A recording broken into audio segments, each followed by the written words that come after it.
Okay. What's up, chat? Welcome back. Now sit down. Oh man, I'm not ready for this.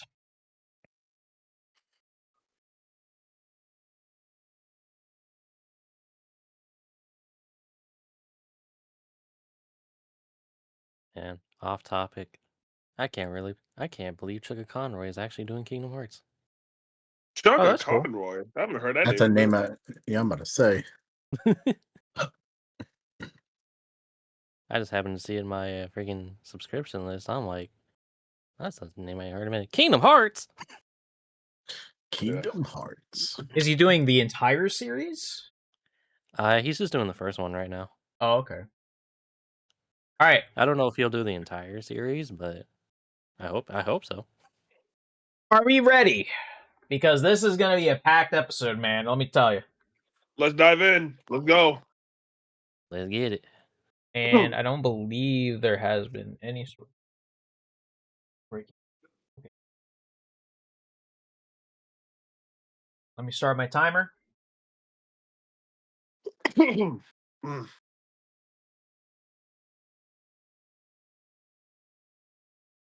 guys are watching in the chat. Let us know. You guys are always free to join in what we are talking about. So yeah.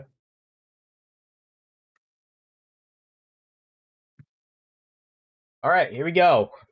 Let's do this. Let's go.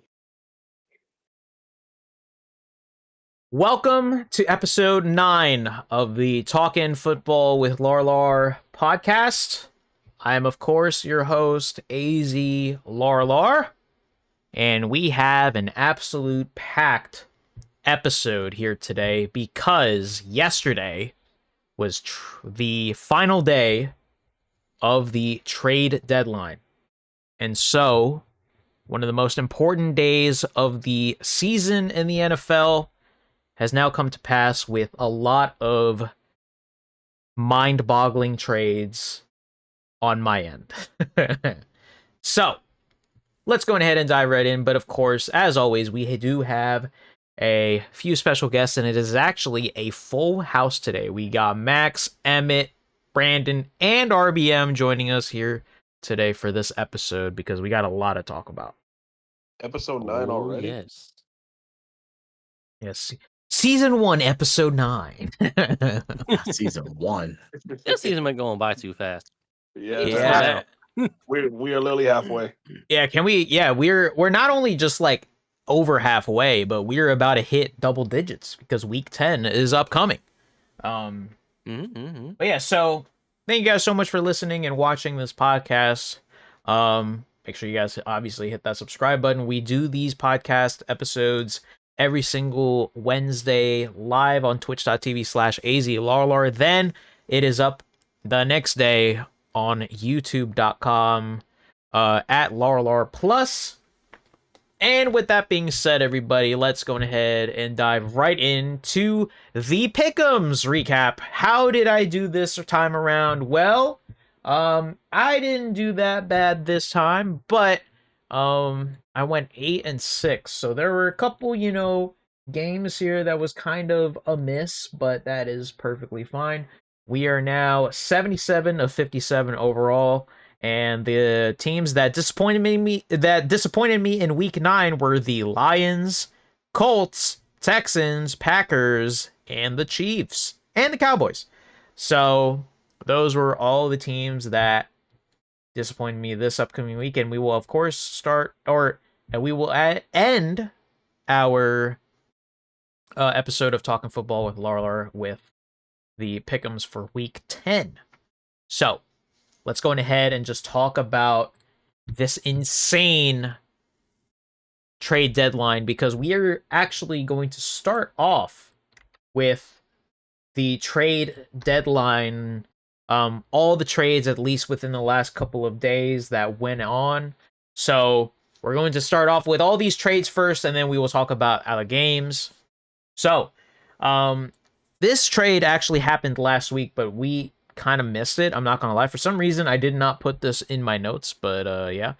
Anyways, Keon White to the 49ers. The Patriots are sending Keon White to the Niners. New England gets a 2026 6th round pick for a 2026 7th rounder. And White, who had 5 sacks last season. Interesting trade. I'm not really sure if he was a bad one, but it didn't look like he wasn't playing that terribly. But the thing is, the Patriots also traded safety Kyle Duggar to the Steelers. So New England gets a 2026 6th round pick for a 2026 7th, and Duggar, who had just lost apparently his starting role. So now he resets with the Pittsburgh Steelers, who definitely do need some help. Honestly, really nothing that crazy there. So we're just going to continue to move on. But now let's talk about more trades here that happened on Saturday. So Jair Alexander was traded to the Eagles. Now apparently this man Alexander has not been great at all recently. So I think but the thing is though, he's going into the Eagles defense, which is already like amazing, so that's going to be a big issue if I'm being honest. But yeah, Jair Alexander is going to the Philadelphia Eagles. Moving on here. Jalen Phillips. Dolphins are sending Jalen Phillips to the Eagles. So another trade for these damn Eagles, guys. Can't fucking stop them. Yeah, we really just can't stop them. We really can't. So yeah, I think King said, I think last episode at least, that trades were probably most likely going to happen.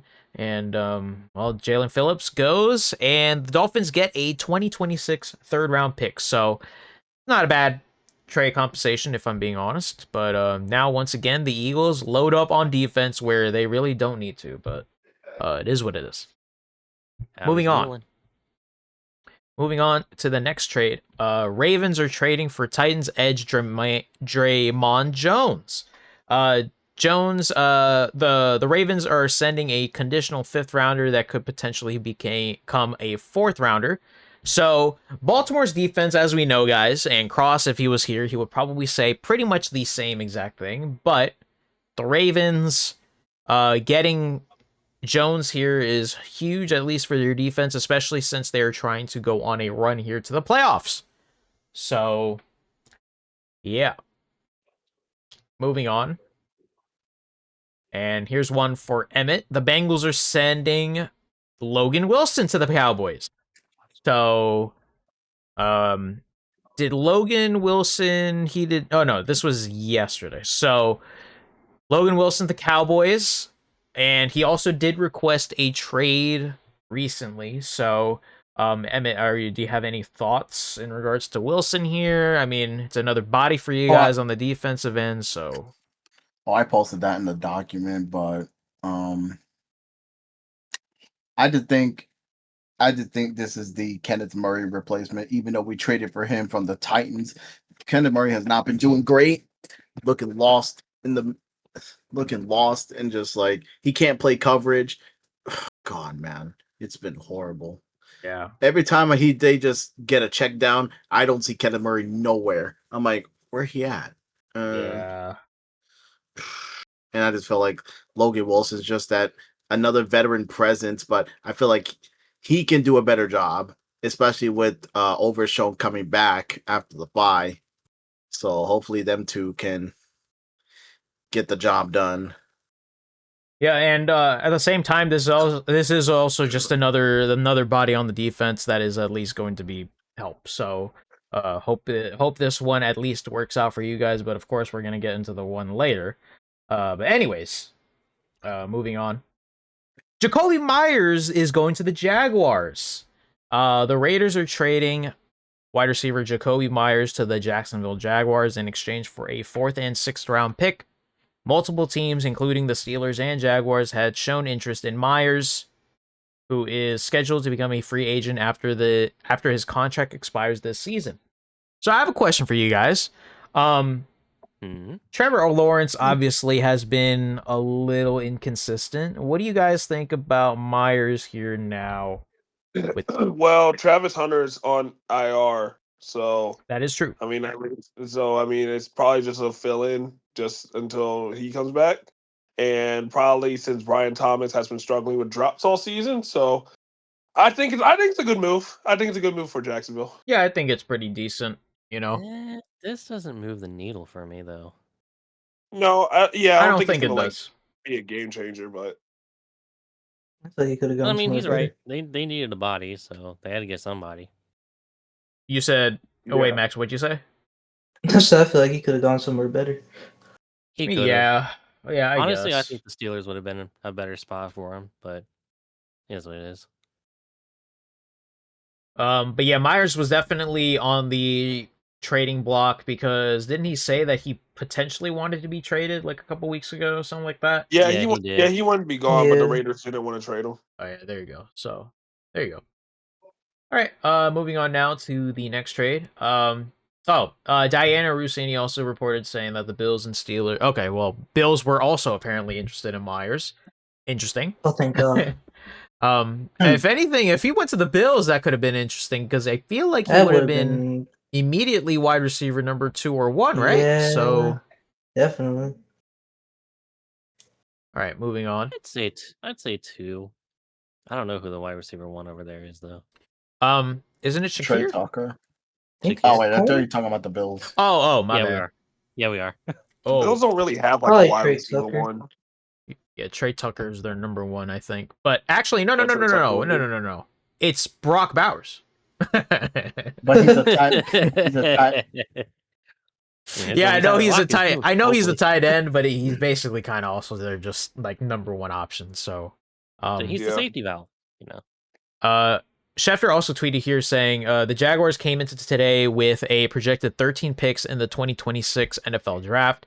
They traded a 4th and a 6th to get Jacoby Myers, and they still have 11 picks left. So they got 11 picks in 2026. Kind of interesting there. They're definitely gonna have a big off season. Yeah, I think so too. What's interesting is they don't have a first round pick next year though. Yeah, that is the- also the the- other thing that I was actually going to mention before we go ahead and continue on. But yeah, they don't have a first round. Now in terms of where that first round didn't go, I might as well go ahead and look it up really quick. Jaguars. I think it's because of the Travis Hunter trade up. Oh right, Oh, you're that's right. You're right. Yeah. You are absolutely correct in that. Yeah, so I went to Cleveland. Okay. Mhm. There you go. Huh. Yeah. All right. Moving on. Rashid Shaheed. Saints trade God. Shaheed to the Seahawks. RBM, what are your immediate thoughts with this trade here? So, because you're a Saints fan. Shaheed, you're in a better place now. No, Godspeed. We're blowing it up. Godspeed. I mean, not only is this like, this is amazing for the Seahawks. It gives Sam Darnold another freaking weapon because Kupp was not playing, right? He's been injured, right? Kupp's injured, yeah. Yeah, so yeah, this is pretty damn good for the Seahawks, man. They're continuing to load up here, and I feel like they could go on a pretty good run here, but we'll see. We'll see. But yeah, the trade compensation is that the Seahawks are sending the 4th and 5th round picks for 2026 to the Saints for Shaheed. So that's at least very interesting there. And another Saints trade is that they are trading offensive lineman Trevor Penning to the Chargers. So, and apparently, I think RBM, you said that this guy wasn't that good anyway, but the Chargers need help bad. So, yeah.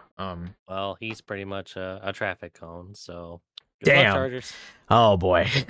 Wow. When I tell you he's not good, he's not good. The Saints are trading Penning to the Chargers for a 6th rounder in 2027, so it didn't really do too I'm much. surprised we even got that for him. Yeah. I was thinking we'd get a Happy Meal for him. Yeah, well, it is what it is, so yep. But now let's get into the nitty-gritty of this trade deadline, shall we? Obviously the main reason as to why I said that is because it focuses on my little team, the New York Jets. Whoa. So I'm gonna go ahead and go on a rant for a little bit, so I hope you guys don't interrupt me with this. I will say when I'm done. So not only okay, so how do I start this? I think it's a matter of this. So the Jets not only traded one All-Pro player, they traded two All-Pro players away. The Jets traded Sauce Gardner to the Indianapolis Colts, and they also then traded a couple hours later Quinnen Williams to the Dallas Cowboys. So this was an absolute, if I'm being honest with you, shocker. This was very shocking because, one, well, in regards to Quinnen, I feel like his time in New York was probably going to be coming to an end anyway. Plus, his name has been brought up in multiple rumors leading up to the trade deadline. But Sauce being traded is, or was, an absolute shock. Because I feel like Sauce was not only the cornerstone of the defense, he was also probably, if clearly not, he was going to be one of the more untouchables along with Garrett Wilson, was he not? But I guess not. They trade him away to the Colts, and then Quinnen Williams to the Cowboys. And the thing is, though, in regards to the trade with Sauce, they traded Sauce away, and the Colts gave up their 2026 first-round pick and the 2027 first-round pick. So Sauce Gardner, along with Mitchell, the Colts wide receiver, and 2 first-round picks. That is absolutely insane, which kind of basically just answers the question as to what these two teams are doing. One, the Indianapolis Colts are all in. They want to win the Super Bowl right now. They believe in Daniel Jones. And so they went ahead and just said, we're just going to go ahead and get these picks away, trade them to the Jets, and we're going to reap the benefits of it because we got Sauce on our defense now. And that defense for the Colts, really good. And then, with Quinnen Williams, I mean, an absolute game wrecker on the defensive line. He's now gone to one of the best players the Jets have had in recent years. And he also gets traded. And for the compensation for that, it's a 2026 second-round pick and a 2027 first-round pick, which will be finalized after the end of the 2026 season because we are going to be basically be getting the better of the first-round pick between either the Cowboys or the Packers. But so that is TBD. But yeah, I was absolutely shocked when Sauce happened. I wasn't as shocked when Quinnen happened, but this basically kind of just tells me that the Jets are not only punting this season, they're kind of almost punting next, and they're hoping that the 2027 quarterback prospects are going to be good.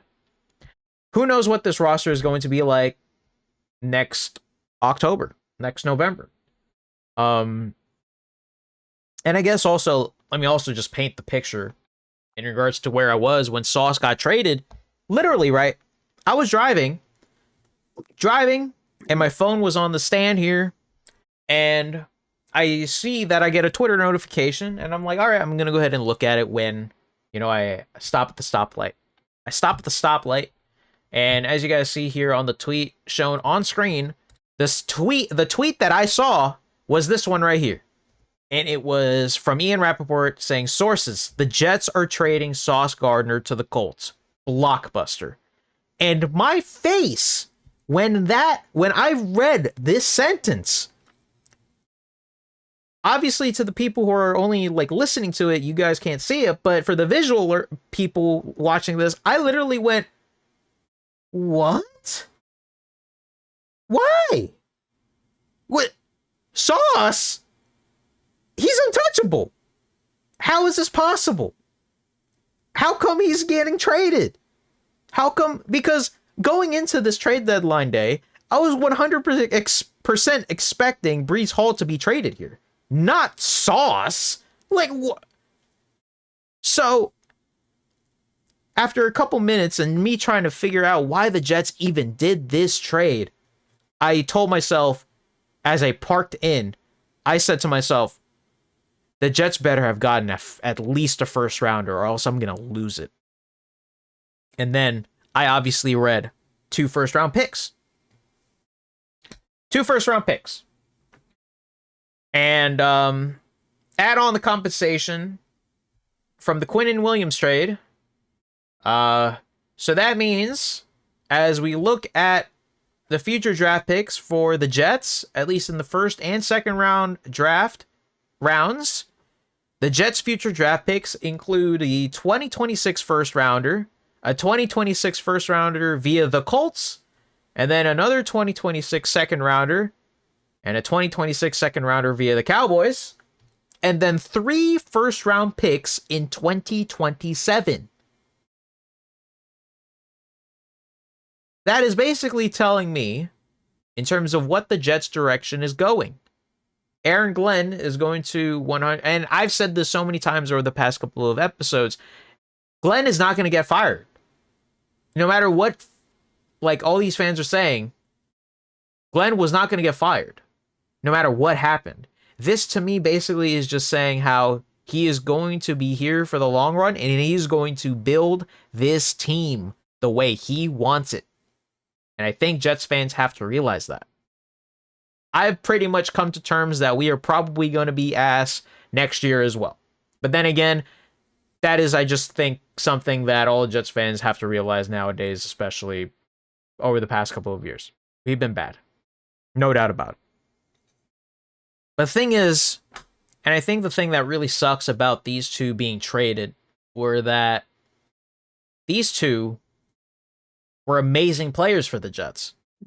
So seeing them not in the green and white is really gonna honestly, I was honestly low-key heartbroken, especially when Sauce got traded. Because I remember where I was when both of them got traded to this franchise. I remember Quinnen in 2019 and then Sauce in 2022. I remember where I was. So seeing these two amazing players get traded really breaks my heart. Because it's basically just the prime example of what the Jets franchise has been over the past couple of years. We draft great players, especially in 2022. 2022 was amazing for us. But because we're trading everybody away, it's because we've been ass and we haven't done anything to benefit them. We haven't won anything at all. Which is why they wanted out of this entire operation. And I honestly can't blame them. So, what does this mean for the Jets? I mean, look, we got a bunch of picks now. All I got to say to Darren and Aaron, don't screw it up. Make sure you guys pick who you guys want to pick. Make sure you guys go on ahead and make sure that you guys get who you want to get, but also at the same time, you know, don't screw this. Don't screw everybody over, you know? Because I was 100% going to expect Breece Hall to get traded yesterday. But that didn't happen. So to end off my rant in regards to this entire trade, let me just go ahead and go through all the tweets. The Colts are trading 2 first-round picks to the Jets for cornerback Sauce Gardner. And Adonai Mitchell is also going to be traded to us from the Colts. So the full trade is that the Colts receive Sauce and the Jets receive 2026 and 2027 first-round picks and A.D. Mitchell. And so then the Cowboys are trading for DT Quinnen Williams, sending a first-round pick and more to the Jets, where basically final compensation is that the Jets got the second rounder this year and first rounder next year, and Mozzie Smith along with him. So the Cowboys going ahead and get Quinnen now. So again, to, I guess, end off my rant, what I will say is that this really, really sucks as a Jets fan. We're trading away players that I thought were to be cornerstones for this entire roster, but unfortunately, because of how bad and terrible we were, we honestly don't deserve them. It's better for them to actually go somewhere else to play better and potentially compete for a championship. And look at Sauce. That man, as people were saying, that man woke up 1-7 and now he's 7-2. And one of the biggest things for me is that I'm really going to miss these two. But this really, really, really sucks on every single level. Because I was, again, as I mentioned before, I was shocked when Sauce got traded. Absolutely shocked. But we got a haul out of it. That's the thing, though. The NFL is a business. Everybody knows that.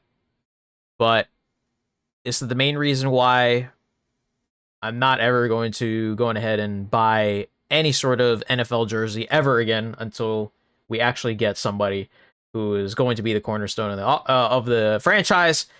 So, yeah. But yeah, to end everything off, this really sucks, but hope they go ahead and prove themselves and win something. But we now have the answer as to what the Jets are basically doing for the rest of the season and pretty much next.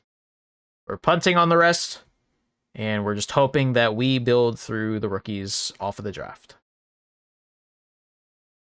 So, I will now give the floor to you guys. So, when you guys saw these trade notifications happen, what were your first thoughts when things happened here? Yeah, I mean, I mean, I had to do a double take, and I was like, "Why is Sauce getting traded? Like, y'all just signed him to a $120.4 million contract." That's also the thing. I probably should have said that, but that's also the thing that also really confused me.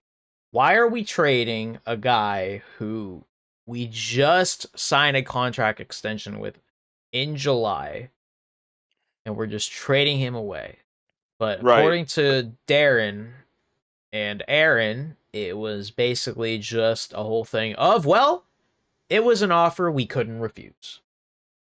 Well, that, and I did see that the Colts are picking up his full contract, so that way y'all aren't gonna spend anything on him, including the remainder of the season. The Colts are paying for that.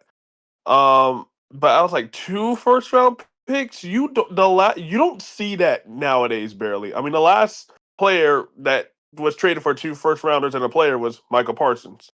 But prior to that, I can't think of anybody else who was traded for that much. So I was like, and if you're looking at the Colts side, they are starting to get depleted in the cornerbacks. So with Ward, going down with the whole morning warm up thing and all that. So that's how you know the Colts want to win now. And that's how you know with the Jets, they're like, yo, like the LARLAR said, it's like we're gonna give up on the season and we're just gonna rack up these picks. And honestly, it's just telling me that the Jets are going to be in the QB market right now, whether it's this year or next year, or they're going to use it to trade during the draft. Like, I don't know about that. Now, the Quentin Williams thing, I mean, I would say I'm less shocked about that one because I know it's been like some time where his name would pop in and out. To the Cowboys, obviously stopping the run is the number one issue right now on that defense. So having another run stopper is efficient there because Quentin Williams is well known for that. And a first and a second for Quentin Williams sounds about right. So I don't question about that. And the whole Brees Hall thing. So alleged, I know we'll probably talk about this later, but I am surprised that he didn't go.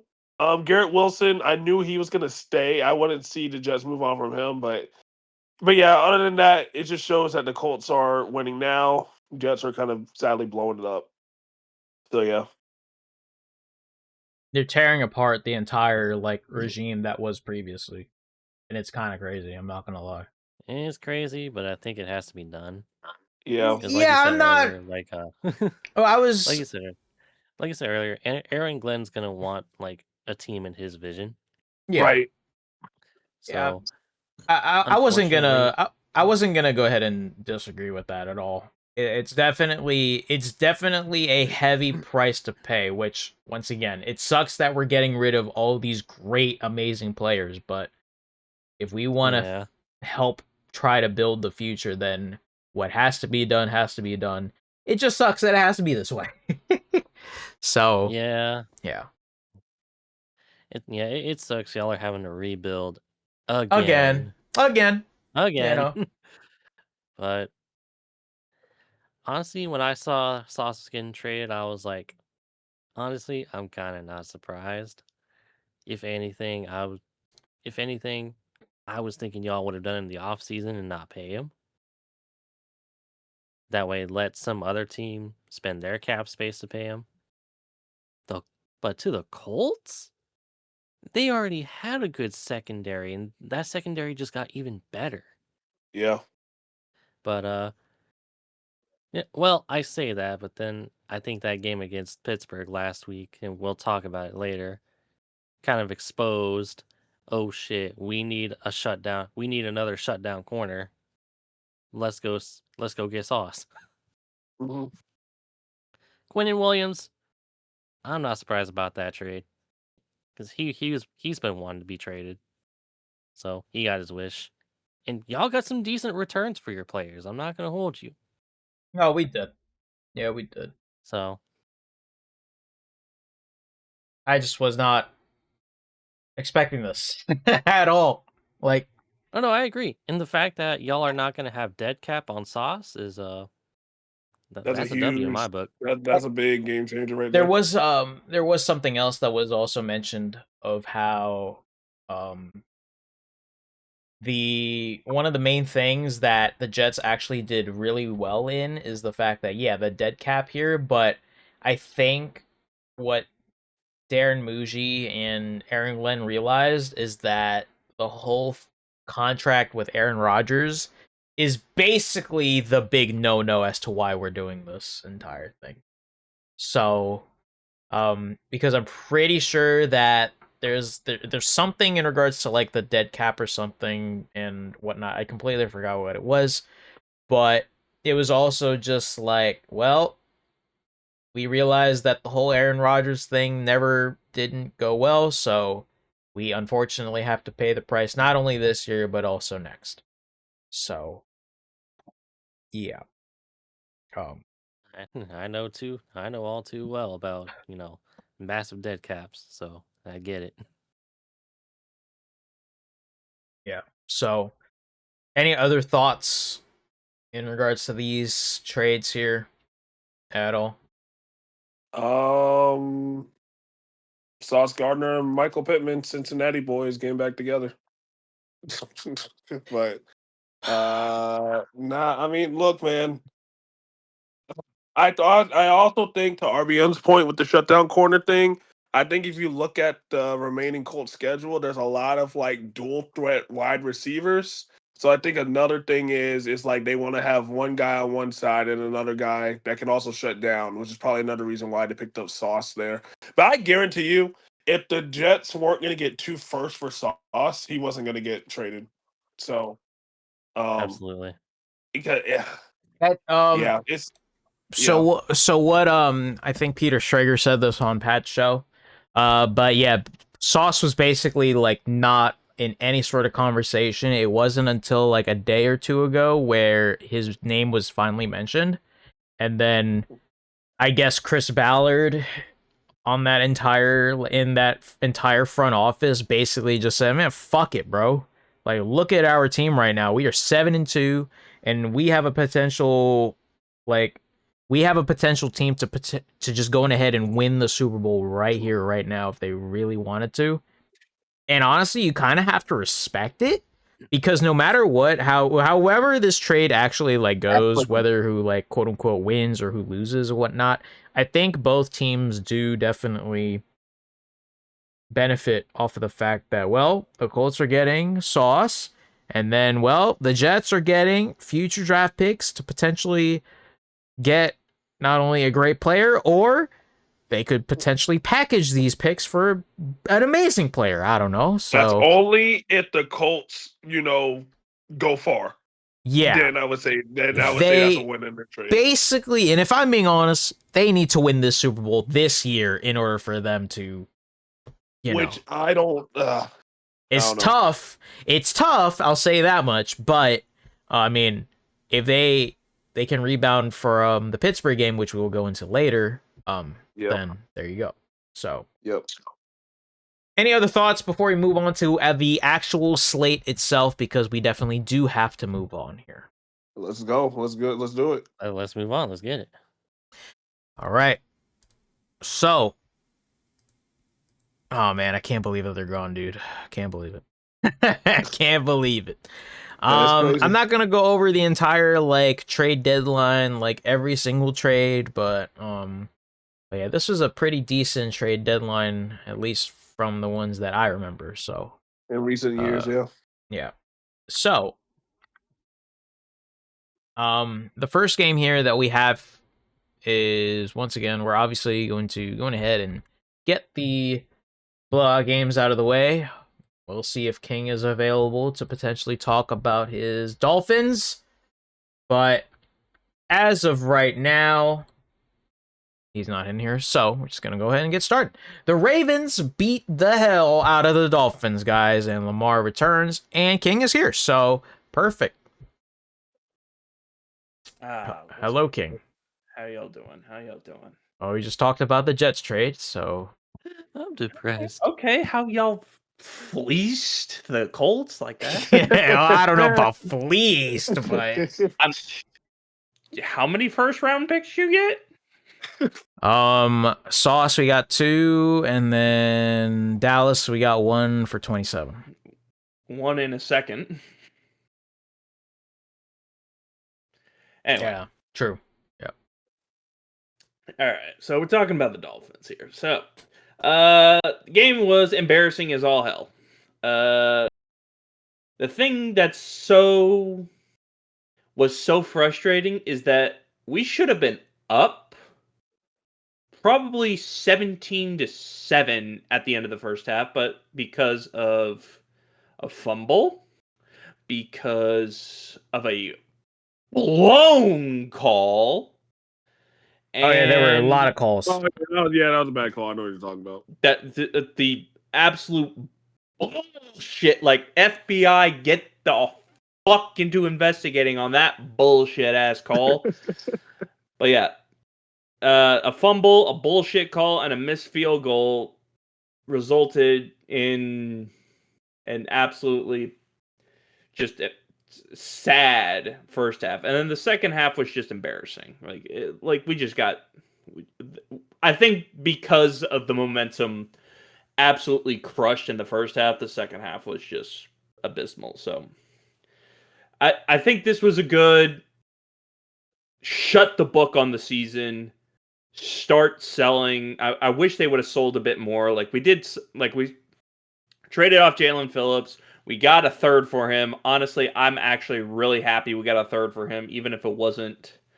If it's it's going to be a late third, more relative to a fourth, but we're getting a late third. I don't mind paying for the contract to keep the third, so I'm actually happy with that. Mm-hmm. I wish we would have sold a bit more. We don't need Minkah Fitzpatrick on the team. We don't need Judon. We don't need Bradley Chubb. We should have been selling more. Yeah, but Chris Greer's gone. I'm so happy. Yeah, we were gonna mention it later, but yeah, Chris Greer is gone. So finally gone. And I'm sorry. First thing I want to talk about is the stupidity of Stephen A. Smith. Be like, hey, yo, all you've done is fire the black man. And I was like, I'm sorry. He's the longest tenured GM without a playoff win. How he still had a job was a miracle in and of itself. Yeah. He needed to go. And when you look at And when you look at just like the quality of our first round picks the past couple of years, they're embarrassing. Like Kenneth Grant is one of the worst defensive tackles in the league. Our second rounder, I can't freaking pronounce his name because I'm just bad with the Pacific Islander names, but he's the worst guard in the league. Like it. Yep. Like we needed a change. And I don't mind keeping McDaniel around. I really don't. Like I kind of want to see because when you build a shit team, it's kind of hard to say, "Oh yeah, let's just run whatever you want with the shit team." Like, yeah, it's just going to be I don't know. Well, at least you're free from Greer now. So yeah. Now at this point, I'm glad you just gotta hire somebody better now over the off season. So easier said than done, but we'll at see. this point, I'm just happy for some sort of a change. I really am. That's fair. That's very fair. Yeah. Question is, what are we gonna do? Like, I hope if we keep on this trend, we'll have a top 5 pick. I'm hoping that we don't pick up quarterback. I know that everybody's saying, "Oh my God, we got to pick up a quarterback." It's like, no, we can't have a quarterback. And not because I believe in Tua. Let me be clear on that, but because Tua's contract is a fucking crutch. And Albatross. We might let's build up. Yeah, build up our team, and then when we can get out of Tua's contract, then we can find a quarterback. Yep. Like that's just how it's going to be. Is like build up our secondary that's absolute butt cheeks, build up our O-line. Andy said in the chat here, would it be a big dead money cap hit if they moved on from him right now? I would assume. Oh my God, it's like it would be one of the biggest cap hits. Like it would be Russell Wilson level cap hits. Oh God, yeah, no. Like I think it's almost $100 million, or I think it's like closer to 90. It would be like a $90 million cap hit because, like, it's 2025. Like did his 5th-year option, and so his contract I don't even think starts until next year. It either starts this year or next year, and that's it starts next year. The 3-year $55 million extension that starts next year. I'm pretty sure. Mm-hmm. It starts next year, yeah. Yeah, so you're basically cutting all of his contract. Like that'd be a huge freaking hit. Yeah, that'd be bad. Yeah. Well, any other thoughts here at all? I'm glad we still have Waddle. I think you got to have some. You have to have some, and I think keeping Waddle around, even if he is expensive, because we're gonna be losing Tyreek at the end of the season. Keeping Achane around is good, just because I just want a solid running back. But I think we could have been bigger sellers on the defensive side. I don't think we needed to keep Bradley Chubb around. We didn't need to keep Minka. We definitely didn't need to keep Judon. I just don't think anybody wanted Judon. Yeah, as of right now, Jets would be 3 and Miami would be 4. So, yep. When we face off against each other in the next couple of weeks here, it's going to be absolute garbage. Can't wait. Yeah. Yeah. Oh, I don't know. I think we got to look forward to a bigger toilet bowl in the Madrid game against Washington, where Marcus Mariota led. Marcus Mariota led Commanders are gonna have to battle it out. Yeah. Oh wait, who do they face? Next up's Lions. So. No, the Berlin game, or wait. No, the Berlin talking game? the Madrid game in 2 weeks. Or the Madrid game. Who was that? The Dolphins Commanders. Oh, God. Yeah. Oh. That's what I'm saying. It's gonna be a bigger toilet bowl. That's a low. That's just gonna be ass. Yeah, because that one's gonna be that's a standalone game. Yeah, I feel bad for Madrid. Maybe it'll fans. be a shootout because we both don't have defenses. Hold on now. Maybe. True, and our defense is so much worse. It actually might make it's going to make Bill cry. You're going to Big Bill going to have a fun game there. Yeah, start him. The rest fantasy is Bill. Start that nigga against the Dolphins. All right. Start Jalen Waddle too. Yeah, I got you. We do have to move on soon, but anything else, King, here? Or is that it? No, looking forward to next season, 2026, y'all. 2026. That's gonna be something else. Yes, sir, bro. Just like me for real, bro. He's also just like feel me, like bro. I feel like half the teams in the league right now are just kind of in this kind of looking forward to next season because these injuries have been killing them, and obviously the teams just suck. Yeah. Hell fucking yeah, nigga. All right, y'all have a good one. All right. See you, Bye. King. See you, Thank King. you. Okay. All right, let's move on to the next Before we game. move I was actually going to talk about the Ravens for a little bit. All right, yeah, just be quick about it. Are the Ravens back? No, No. We need to see more, bro. We need to see that more out defense of is them. still I know. questionable. That like- nigga Lamar about to bring that shit all the way back up to a winning season and go to the playoffs and then. Yeah, we Yeah, need you're ready, to. But I will I say think it Lamar might. did look. I think it I might. will say Lamar did look good in his return. So He did look good, but I need to see more, bro. They're what, 3-5 now? 3-5? Yeah, They're they gonna still catch need to up. rack up a couple more wins here for me to even consider them. To be honest with you. Yeah. All right, let's move on. Let's move on to our next game, and let's just be quick about this next game here. Well, we got the Rams blowing out the Saints in LA, 34-10. RBM, anything quick here to talk about your Saints, or just nothing? Oh, it's going to be quick. Because there's next to nothing to talk about. Jeez. I mean, Tyler Shuck was a rookie. What did we think he was going to do? Well, Nothing. And he got a touchdown like what? The The end of the first half? What else did he do? Nothing. What did the Rams do? What they should have done? Blown the shit Blow out us of the them. fuck out. Yup. I mean, they say SoFi Stadium's in Inglewood, right? Yep. yes, it is. The way that shit looked, we might as well have been in Compton. Because my God, we got. Oh murked. man. Oh my goodness. That's all. Rams, congrats on your glorified bye week. Have fun. Oh my god. Yeah. Andy We'll see said you in it. Carolina next week. Andy said in the chat, as I said, RBM, our game next month will have huge draft implications. Oh boy. Oh, that's gonna be super tankful. I'm calling it out. That is super tankful. All right, let's move on to the next game here. Oh boy. Well, I'm very curious as to how this man is feeling. So, yep.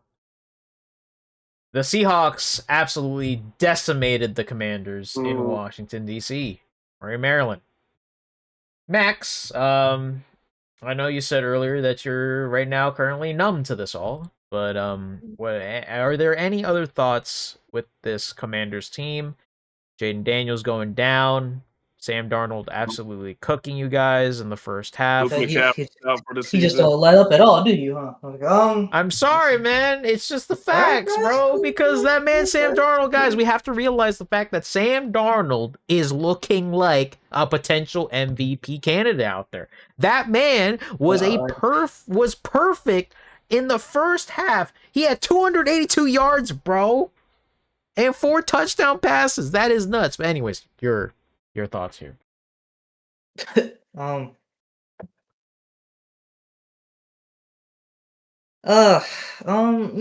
be real with you, bro. I'm be real with you. Okay. I knew we would lose. I just didn't think we would lose the players along with it, with the score. But I'm just numb at this point. And blown out by the fucking Cowgirls and shit, and then going to fucking the Chiefs and shit, losing there, and then just getting blown out. Literally, my dad called it the Sunday Night Massacre. We just fucking lost. We fucking lost. We lost straight up. I don't know. Something needs to change in this off season. people's heads needs to roll, bro. People need to be fired. I don't know. Oh my God. I don't know how many people we can fire, but I was talking crazy on Sunday. I was like, we need to fire everybody from the cafeteria to the strength training to everybody, bro. Because this fucking team, bro. I've come to terms that we just had an easier schedule last season because, well, we were last fucking place. No. I think Josh for last. I don't know. Either way, we're not in a good place. But so the just I just I don't know, bro. It was sad. Jaden's fucking out. It's this close to killing myself because holy shit.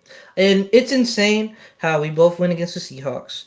And both times I had to see my quarterback break something on the exact same line, the exact same down, in the exact same type of injury of something going the wrong way. This shit is insane, bro. In It the is exact same insane. stadium too. Exact same stadium too. So honestly, right now I'm just watching on pure vibes. I don't give a fuck what happens in our games at this point. All I know is I want it to be 2026 so I can see what this team is with Joe Witt fired and on an entire different team.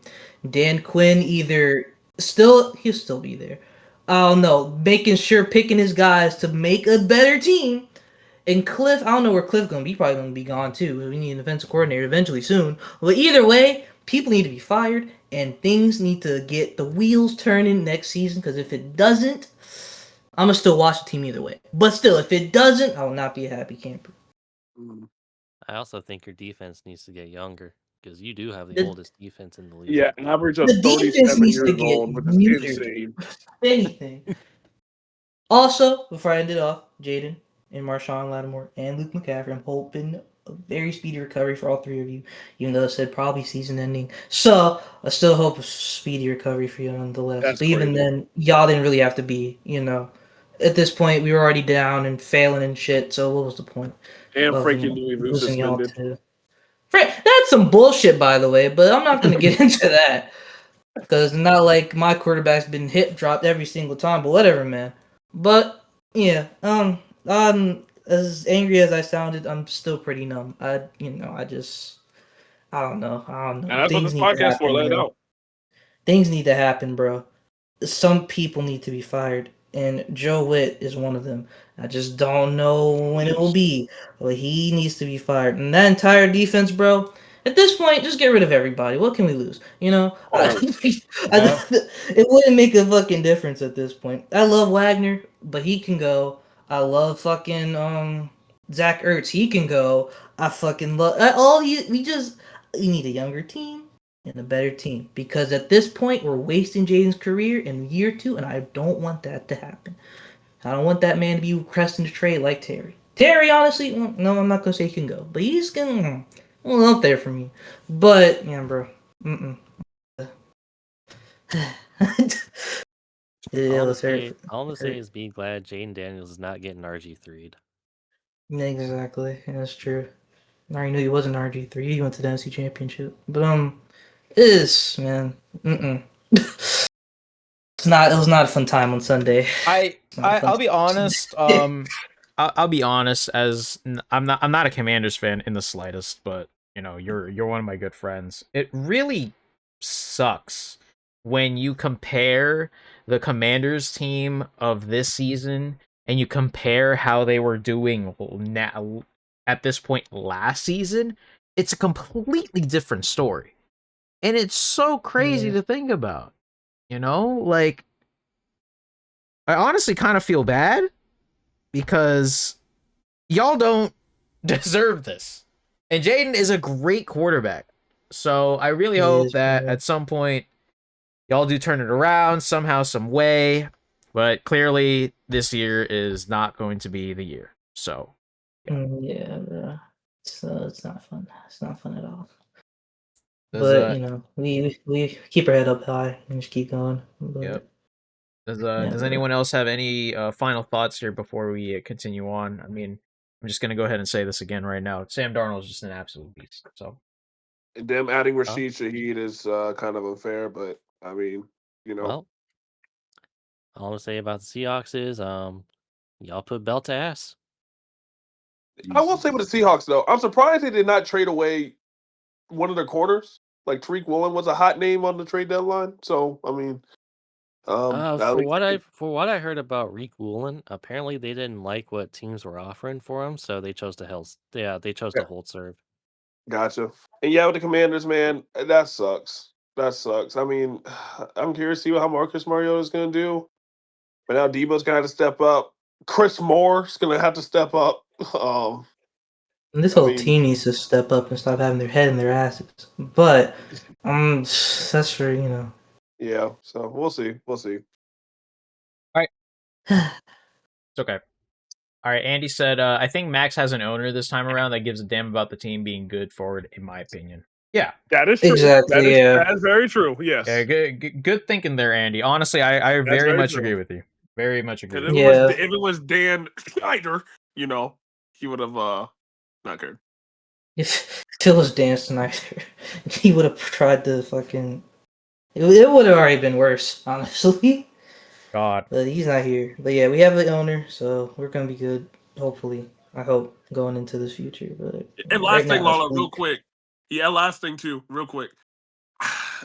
Dan Quinn should have not even kept his starters out, getting blown out 31-7. Yeah. I don't know why he did that. You see, unfortunately, I know he admitted that, but that was still not a good look. Yeah, it was not at all, because they were what? It was basically 26 or 28-6 when he got injured, right? So No, I it think was 31-7. It was It was 31. like- It was 38-7. 38-7. Yeah, even worse. even still. Yeah, Oh, man. it's so funny. I was thinking about the Dolphins score. Oops. But yeah, it's still very much very sucks. But yeah, as Andy said in the chat, the game was basically out of reach when that all happened. So Right. Yeah. all right. Let's move on to the next game here, and let's talk about another NFC team that, we're getting into the ones now that are close, and this was actually a pretty decent week of NFL games. But once again, talking about a defense that is absolute Swiss cheese, the Bears. Loveland carries the Bears to a win over the Bengals in a crazy game. 47-42. Guys, the Bengals, the Bears basically had no business winning this game, because the Bengals basically came back all the way, got the onside kick as well. And as Andy said it, he said that game was wild to watch in Red Zone. I was away, so I couldn't unfortunately see what was going on. But the thing is, though, Loveland goes 58-yard touchdown to go all the way, score a touchdown, 47-42, and it basically wastes Joe Flacco's amazing day, which was 31 of 47 for 470 yards and 4 touchdown passes, got 2 picks, but still, Loveland came away with it for a touchdown, and it just continues to just show how terrible the Bengals defense really is.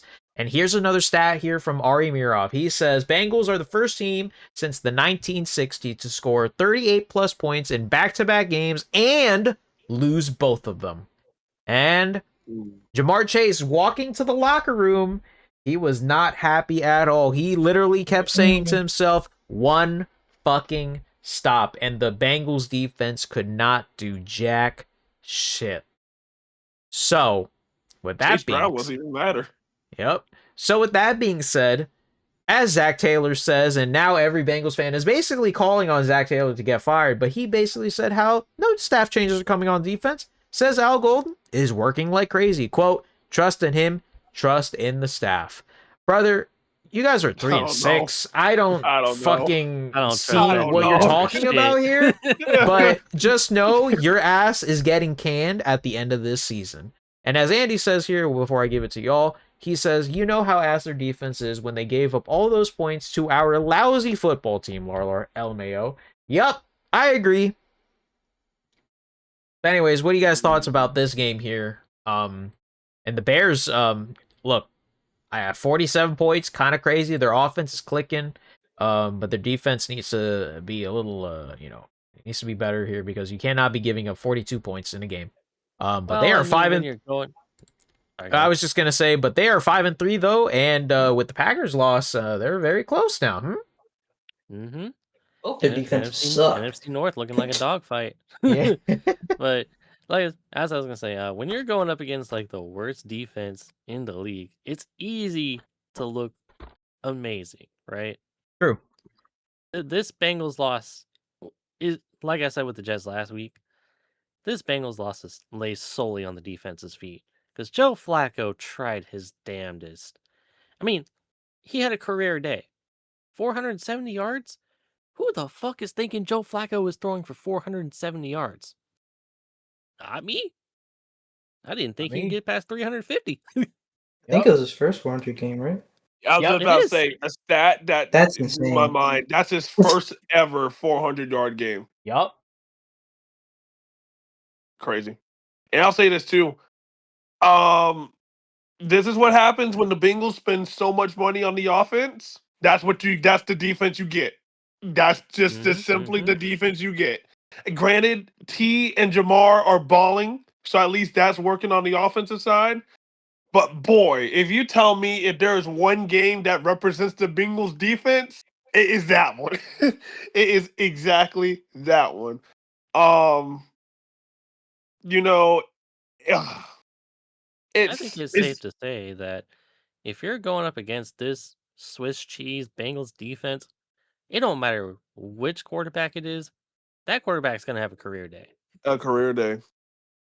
All I'm gonna So- say is the fucking Jets won that game. All right. The Jets also won that. I know we're going back to last week, but the Jets fucking won that game, and we were literally dog shit with that offense, especially going into that week. Absolute And here's another dog shit. thing, bro. Shamar Stewart is really looking bad. Like he He not is. living up to his potential right now He at is. all. There was something that I saw. I think there was like a stat line somewhere that apparently this motherfucker only has 2 tackles the entire season. The entire season, and people are like, "So this was the guy that was holding out." Yeah. Now he looks like a And dumbass. Like he looks really bad.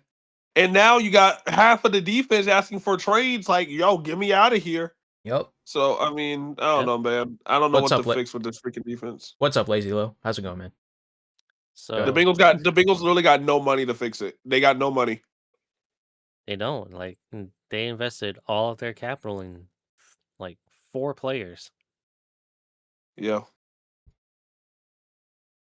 Well, But yeah, Shamar Stewart looks like he's just quiet quitting the season. Yep. The rest of that defense doesn't know what the fuck they're doing. I was gonna say, can we shift the talk to the Bears though? At least.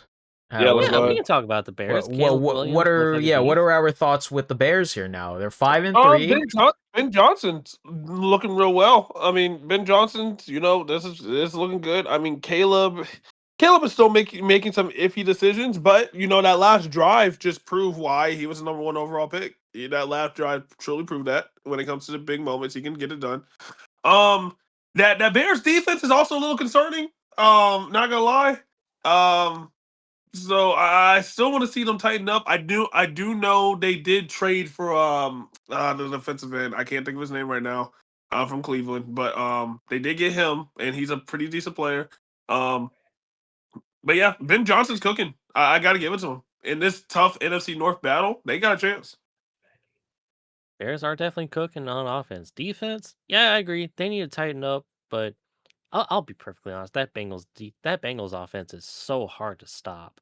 Yeah, bro, they let Caleb Williams have receiving touchdown and a 20-yard receiving reception. So, yeah, that Philly special he did, that was fucking. Yeah, that crazy. was nuts. That was nuts. So, Mm-mm. do we call that the Chicago deep dish? the Chicago special I've been seeing on Twitter. So, But yeah, Lazy Low, to answer your question, the Bengals are 3-6 at the moment. not looking good. Yeah, it's not looking great. Watch. Let's move on though. Any other Yeah, final move on. thoughts here?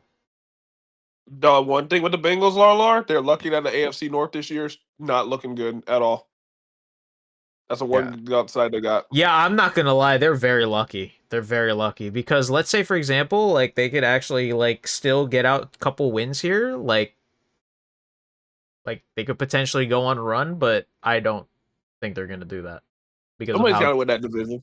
somebody has to. And the Steelers are definitely the forefront right now, but let's move on. Moving on now to the next game here. And well, if only Mac was here, but we have to talk about how the Vikings won in Detroit 27-24, and this was JJ McCarthy's first game in a while, and he absolutely smokes the Lions.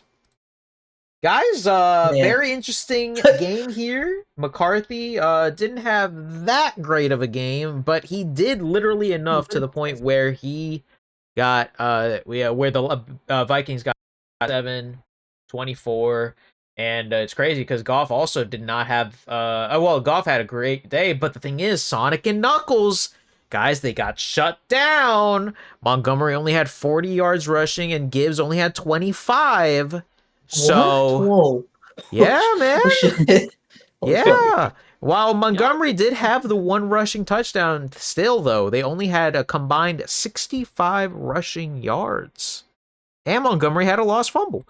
So, what are our thoughts here? Because now this is JJ's team. Carson Wentz is not coming back. So, the Vikings are definitely going to be very interesting here. They are 4-4. What do we think about the Vikings here? We gotta stop sleeping on that Vikings defense. I agree. I very much agree. Yeah. They just showcased how to stop the run. Yep. Now, stopping Jared Goff, Amon-Ra St. Brown, and all them, easier said than done. But this Vikings defense, they got the job done. Yep. And the Vikings offense, that one-handed touchdown grab by Justin Jefferson. Yes, sir. Amazing. Immaculate. Yeah. I mean, I was looking at the stats here. JJ McCarthy, 14 for 25. I mean, he didn't 5 sacks. I mean, he didn't do the greatest, but he showed up and winning, which is the big time, right? Which is what you need. And I know the Lions were trying to come back last minute, but they couldn't get it done. I know Robertson was like barking at Jefferson all game. Because he was like trying to lock him down, but Jefferson got him. But let me tell you, man, that Jalen Naylor's only one catch of the game literally sealed him the game. So so that solidified it. But yeah, you're right, RBM. That Vikings defense, the fact you shut down both Montgomery and Gibbs to less than 50 yards each is insane. So you I might as well call that defense Dr. Eggman. I will say, the Detroit Lions secondary is banged up right now. So it is, but they brought back Branch and Arnold. So yeah, that is true. Arnold did return in this game here. So yeah, man. I don't know. Yeah, I'm not defense for the Vikings won this game. Yeah. So I guess. All right, should we be concerned about the Lions here, or? I wouldn't be. I'm gonna They say got a bye no next week against the Commanders. I'm gonna say no. I'm gonna say no for this. Honestly. No, I mean, whenever you have a division battle like that, and plus JJ McCarthy's first game back, he had a chip on his shoulder. He wanted to prove well. So I don't think we're worried about the Lions. Honestly, like you said, they're banged up a little bit, but I would definitely keep that. It's just the NFC North division battle, man. You cannot let up. So yeah. All right. Let's move on to the next game here. Oh boy. Yeah. Well, I think it was probably upset of the week because we have to talk about the other NFC North team, and the Panthers upset the Packers 16-13 in Lambeau. In Lambeau. Brandon, you have to take care of this one. What is going on with the Panthers here, bro? They are 5-4 now. What is happening? Let me tell you, man, we got the same record as the Chiefs. That dynasty is over. So step your ass to the side, Chiefs. Whoa, It's time whoa, that whoa. we're here. Whoa. All Whoa. right, let me he be for goes. real. Let me be real. Let me be for real. So I'm not gonna lie. All of Panther Nation was expecting to lose this game. We're like, hey, Bryce is back. If we can be competitive at Lambeau, we're cool with it, right? The reason why I think it's not about how did the Panthers win. I think it's more about how did the Packers lost in this game, for example. Because when it came to the Packers, I'm gonna talk about the Packers first. When it came to the Packers, like offense, man, They look so bad.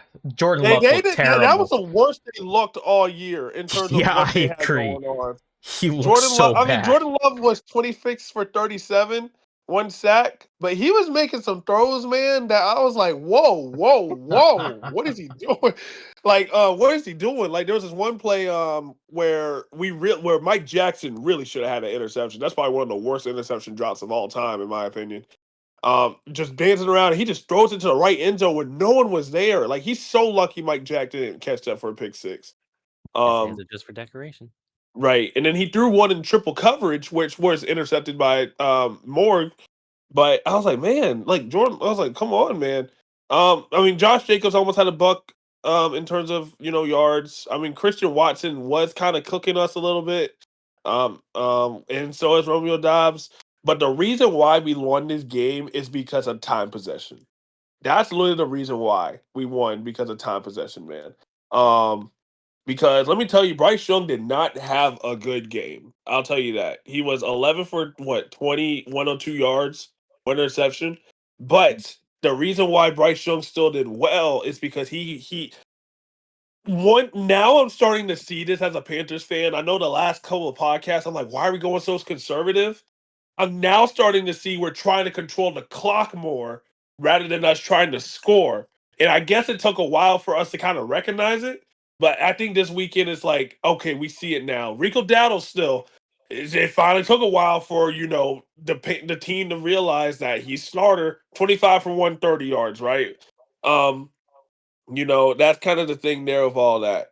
But that's literally the reason why we won, is because that whole last drive um was literally based off of, the just us carrying the ball.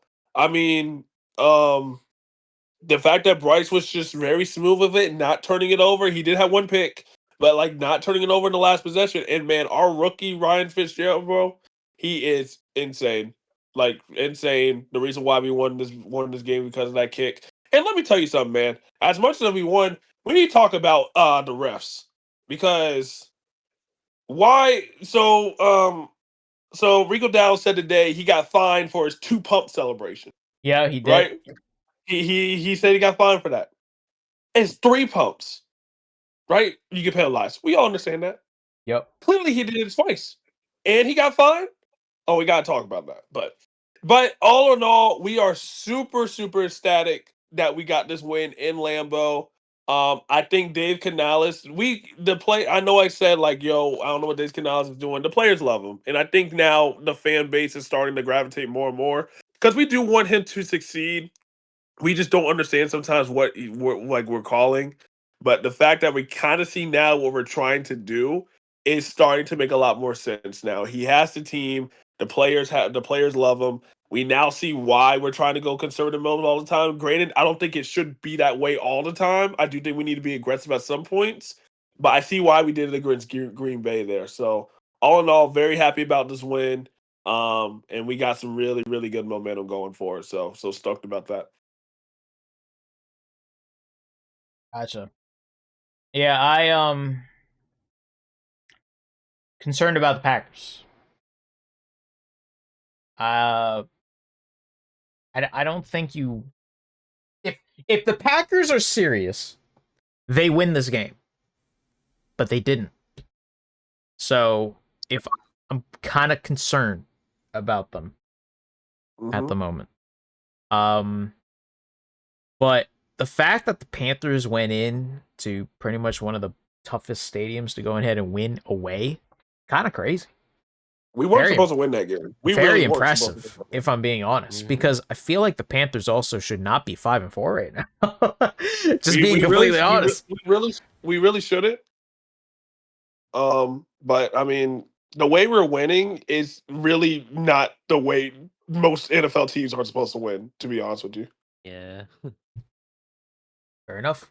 But Any- poor Tucker Craft, dude. Oh Yeah, yeah, I hate that. I was hate that. I so was gonna much. mention it later on, but yeah, that is a big tough blow for the Packers offense. I hate that. I hate that a lot. Yeah. And it was based off of friendly fire too, which sucks even more. And his birthday Yeah. was the next day after he got injured. And he had surgery on his birthday. That's Yeah. fucking tough. And Jordan Love lost on his birthday, so not a lot of good birthdays in Green Bay. Damn, that sucks. All right, Damn. let's move on to the next Mm-mm. game here. So this one, unfortunately, I didn't really watch much of this game because during the Sunday I was kind of busy. But Broncos escape Houston with a win over the Texans, 18-15. Stroud did leave with a concussion, and he has been ruled out for next week, by the way, just saying. But the Broncos win it, and they are now 7-2, leading the AFC West. What are our thoughts with this game here? Because this was a very weird game, because if I'm looking at the recap here, so Texans were up 12-7 at one point, which is kind of crazy. And then the Broncos scored a touchdown, tied at 15, and then they got the field goal. So, what are our thoughts? Because Bo Nix here, honestly, didn't really that much great stat line. This 18-37 for 173 yards, 2 touchdowns, 1 pick. So the Texans defense did actually pretty damn good here. It's just that, like, Stroud went down, and so Davis Mills had to go in. So, what are our thoughts with this team here? Because the Texans are kind of, oh boy, it sucks because they're 3-5 now, and they honestly really needed this win too, but now it's not looking great for them. Yeah. Stroud, no. And the Yeah, Broncos, CJ, no. yeah, I was gonna say the Broncos win here. Yeah, they did win, but it was very ugly. I was So- honestly gonna say, like, I think the Broncos would have won this one even if CJ didn't get knocked out. Because let's be real, that O line for the that O line for the Texans is just dog water. Yep, Oh, I it's agree. So, yeah, it was ugly, and I mean, Larlar, you weren't the only one. I was gonna say this during my segment, but I just kind of forgot to. I also didn't watch a whole lot of games Sunday. In fact, I had to like catch up on highlights the past 2 days so that I can even talk about games on this podcast for this week. This one was ugly, yeah. Lazy Yeah, Low. Bo Nix had a terrible. Bo Nix did not have a good game at all. Yeah, he He was did 18 not. for 37, 173. He was. He did not. Lazy Low, by the way, historically the NFL last week was like historically bad in terms of like games because almost every single game was a blowout. This week was way better. So This week was a lot better. yeah, I don't really have much to add on to this game here. Only because, yeah, again, like I didn't really watch much of it, but Stroud going down is gonna have huge implications since he can't go play this upcoming week. But Yeah. in terms of the He was Broncos, just in that momentum. in terms of the Broncos, man, like they are 7-2 and they are getting through these games pretty freaking gritty. I'm not gonna lie. So I'm very interested to see if they can keep this up despite winning these games ugly. So You know what this is giving me, Larlar? what? This is giving me 2024 Chiefs vibes. I The way they're winning these ugly ass games. mean, that's not out of the realm. Giving me, it's definitely giving me 24 Chiefs vibes. I mean, they're gonna get a free win on Thursday night anyway, so it don't matter. So That is what I'm saying. oh yeah, I mean, but yeah. Any other thoughts, or are we good? No, not really. Yeah, there wasn't much from this game, honestly. All right, sounds good. Let's move on then, because we are now going to shift over to the other AFC team with the same exact record. This team that I absolutely hate their guts, but the Patriots win their game because the Falcons kicker could not hit an extra point. So the Patriots win 24-23. Drake May still absolutely cooking. 19 of 29, 259 yards, 2 touchdowns, 1 pick. And Douglas, though, with that touchdown, what a pass from May. And yeah, man, what a crazy game this was, because Penix actually didn't have that bad of a game either. He had 22 of 37 for 221 yards, 3 touchdown passes, and Robinson only had 46 yards rushing. Meanwhile, Drake London was absolutely cooking. 118 yards for 3 touchdowns here. And, yeah, so what are our thoughts here with these Patriots as they are now 7-2? Boom. Mike Rabel, man. Mike Rabel got the boys Yeah, motivated. Vrabel is definitely the factor here, man. It's crazy to think about. But Drake May did get sacked 6 times, which is kind of crazy. And they were also left out Stevenson as well, so Henderson had to take the rock. But DeMario Douglas, man, 4 receptions for 100 yards, and so he was kind of main reason there. Now Drake May did fumble twice, so that was a little something. But I mean, with the Falcons though, it was a good game. I mean, Falcons though, Michael Penix, he had 3 touchdowns, no interceptions. They did stop Bijan though, 12 rushes for 46 yards, but Drake London was the reason why, he got more open because they were kind of focusing more on the run. But I mean, Patriots just got it done at the last minute, so not much with this game. Just a good game. But yeah, Patriots are rolling. I'm so sick they're really good right now. I'm so sick. Here's what's gonna make you mad. I was rooting for the Patriots this game, and I think you know why. Yeah, because Falcons. the Atlanta Yeah. Falcons. And it was so funny, guys, because in this game specifically, I don't know if you guys know this, but there was a corner of the end zone where someone had a sign of literally the scoreline from Super Bowl 51 of 28-3. Ain't no Beautiful. way. Yeah, That's they had a reason why. Yep. That just still lives in their head, rent free. And I'm sorry too, LARLAR, but I was also a Patriots fan this weekend because with the Falcons' loss, Panthers are now number 2 in the division, which is kind of crazy. Yeah, so they're so we know how good the Patriots team is. But in regards to the Falcons, like realistically, they're 3-5, but now that with the Panthers being 5-4, this is gonna be very interesting run for a potential so wild funny. card spot. But yeah, I was gonna say, Max, this is very funny. How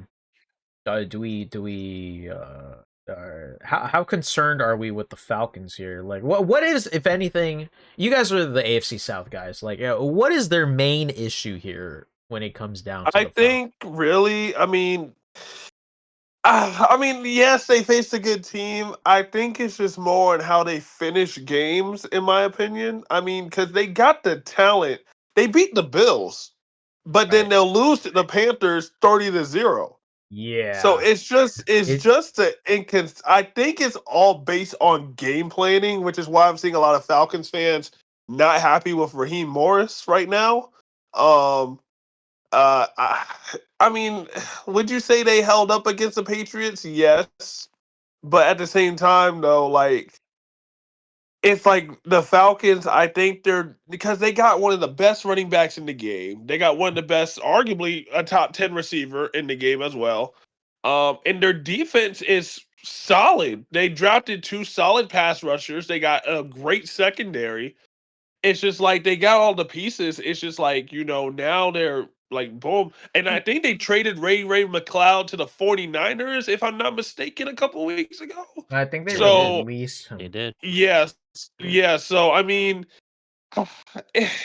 it's just based on game planning, in my opinion, because they got the pieces. It's just they just got to execute it. I think that's why. So if I'm a Falcons fan, I'm worried. I'm worried about it. It's definitely a coaching issue. I don't think Raheem Morris is like the best coach for this team. especially with the schemes that they want to run. Because believe it or not, their schemes are so easy to pick apart. They are. Like if you stop Bijan and you stop Drake London, It's over. you beat him. Yep. It's over. You beat Well, him. they didn't stop Yep. Drake London, but yeah, Bijan specifically. They yeah, didn't stop did. Drake London, yeah, but they lost purely because of a missed extra point, Yep. Yep. which is why they cut. That's why they cut that kicker. Yeah, it's crazy. Turns out Young Wei Koo wasn't the problem. Yeah, that's what I was Yeah, gonna say. I You think- know, like this Who would have man. thunk it? What you say, Who man? would've thunk? I said, who would have thunk it? No, yeah, I agree. Like, bro, this man got whatever, man. Like, Yeah. someone sign him, bro. Someone sign him, bro. I think the Giants did. Oh, they the not? Giants did. Oh well. Giants cut him. Yeah. Oh, the Giants cut him. Oh, Yep. So he's a free Oh, agent. they cut right him too? Oh, dang. Well, well. All I'm gonna say is Young Wei Koo would have definitely easily went ahead and kicked that extra point, so it don't matter. yeah, he'll now. get He signed. would've, He'll bro, get he signed. would've. All right, moving on now. Not really too much with this game, but the Niners get a big win over the Giants. Or I put the Steelers one next. My bad. But let's go ahead and quickly just touch on this game here with the Niners going up against the Giants. Remember, Scatterboot went down last week, so the Giants are basically once again just dead in the water. Same as us, but Jackson Dart threw for 24, 33, 191 yards for 2 touchdowns, 2 sacks. He still is the lead rusher here with 56 yards rushing and 1 touchdown. But the Niners were overall just again they're going to be the overall better team anyway. Mac Jones 19 to 24 for 2 touchdowns, 2 sacks, and Christian McCaffrey just did Christian McCaffrey things, 106 yards rushing and 67 yards receiving. So, oh man. What a time Yeah. for Christian McCaffrey. He is absolutely getting so many yardage in his portfolio here. So yeah, not really much here in regards to this game, if I'm being completely honest. But the Niners at least get another win to stay in line with the rest of the NFC West because, guys, the NFC West all have 6 wins except the Cardinals. So the Rams, Seahawks, and Niners have 6 wins. It's just that the Niners have 3 losses, while the Rams and Seahawks have 2. NFC North again. Yeah, Yeah. so we Pretty might much. actually see 3 NFC West teams go into the playoffs, which honestly, to me personally, is probably deserved at this point. But Oh, yeah. yeah. So I'll say this, man. Also, I was wrong. Ray McLeod got traded to the Giants, so that's my fault. okay. Yeah, he got traded to the Giants. But let me tell you, man, this system for Mac Jones is just perfect. I mean, it's just a perfect system for him. I mean, he knows his role, which I think why he's doing good. It's like he's like, yo, this is Brock's team, but I'm gonna do my best to give him so many wins. So when he comes back, he doesn't have a lot to fight for, and that's what you want in a backup QB, man. Because the fact that you're so banged up on defense, it's like Mac Jones, like, all right, we gotta score because of all of that. So that's that. Giants, man. Tracy and Singletary, they gotta step up since Scatterboo's gone. Like they have to. Like it's either that or they're not gonna win games. I mean, because Scatterboo was a whole big focal point in that offense once he started getting rolling. So if I'm the Giants, man, I am panicking. I'm panicking because you're 2-7. You're probably not gonna win the division, but it's bad. And if you're a 49ers fan, man, the fact that you're still going this far when you're so banged up is very impressive. So kudos to them. Dable's 100% getting fired after the season. Whoa, Oh, you yeah. think so? Whoa, I think whoa, so. Yeah. whoa, really? Yeah. Oh, I don't know about that now. Really? We sure about that? I mean, I do you see him putting up a winning strategy right now? I don't, but maybe it's just So why me. keep him around?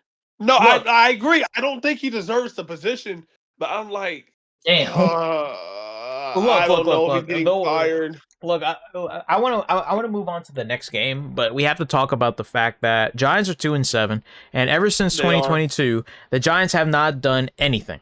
All right, the Giants have not done anything at all. And so obviously, whenever it came down to Dable and just everything, let's just be completely honest here. When Jackson Dart went in and Russell Wilson was benched, he was like, "Oh my God, my season and job has been saved." But then all of a sudden, people start dropping left and right. Malik Neighbors goes down, and then Scadaboo goes down, and then they just put up a stinker. It's like if I'm being honest.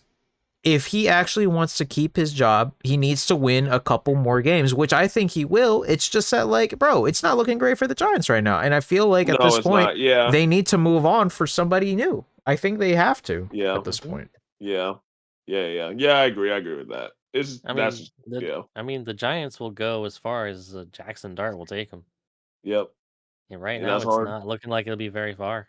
Nope. Not to mention, this game was just the Mac Jones, Christian McCaffrey show. Yep. They lost at MetLife in their throwback uniforms. That's crazy. Yep. Womp womp. Moving on. All right, let's move on now. So hold on a second. The league best Indianapolis Colts went down against the Pittsburgh Steelers here, 27-20. Lazy Low, have a good night, man. Appreciate you dropping by. But yeah, guys, Steelers win it 27-20, and Daniel Jones, unfortunately, did not look great. And if anything, this is probably his first game all season where he unfortunately dropped the bag.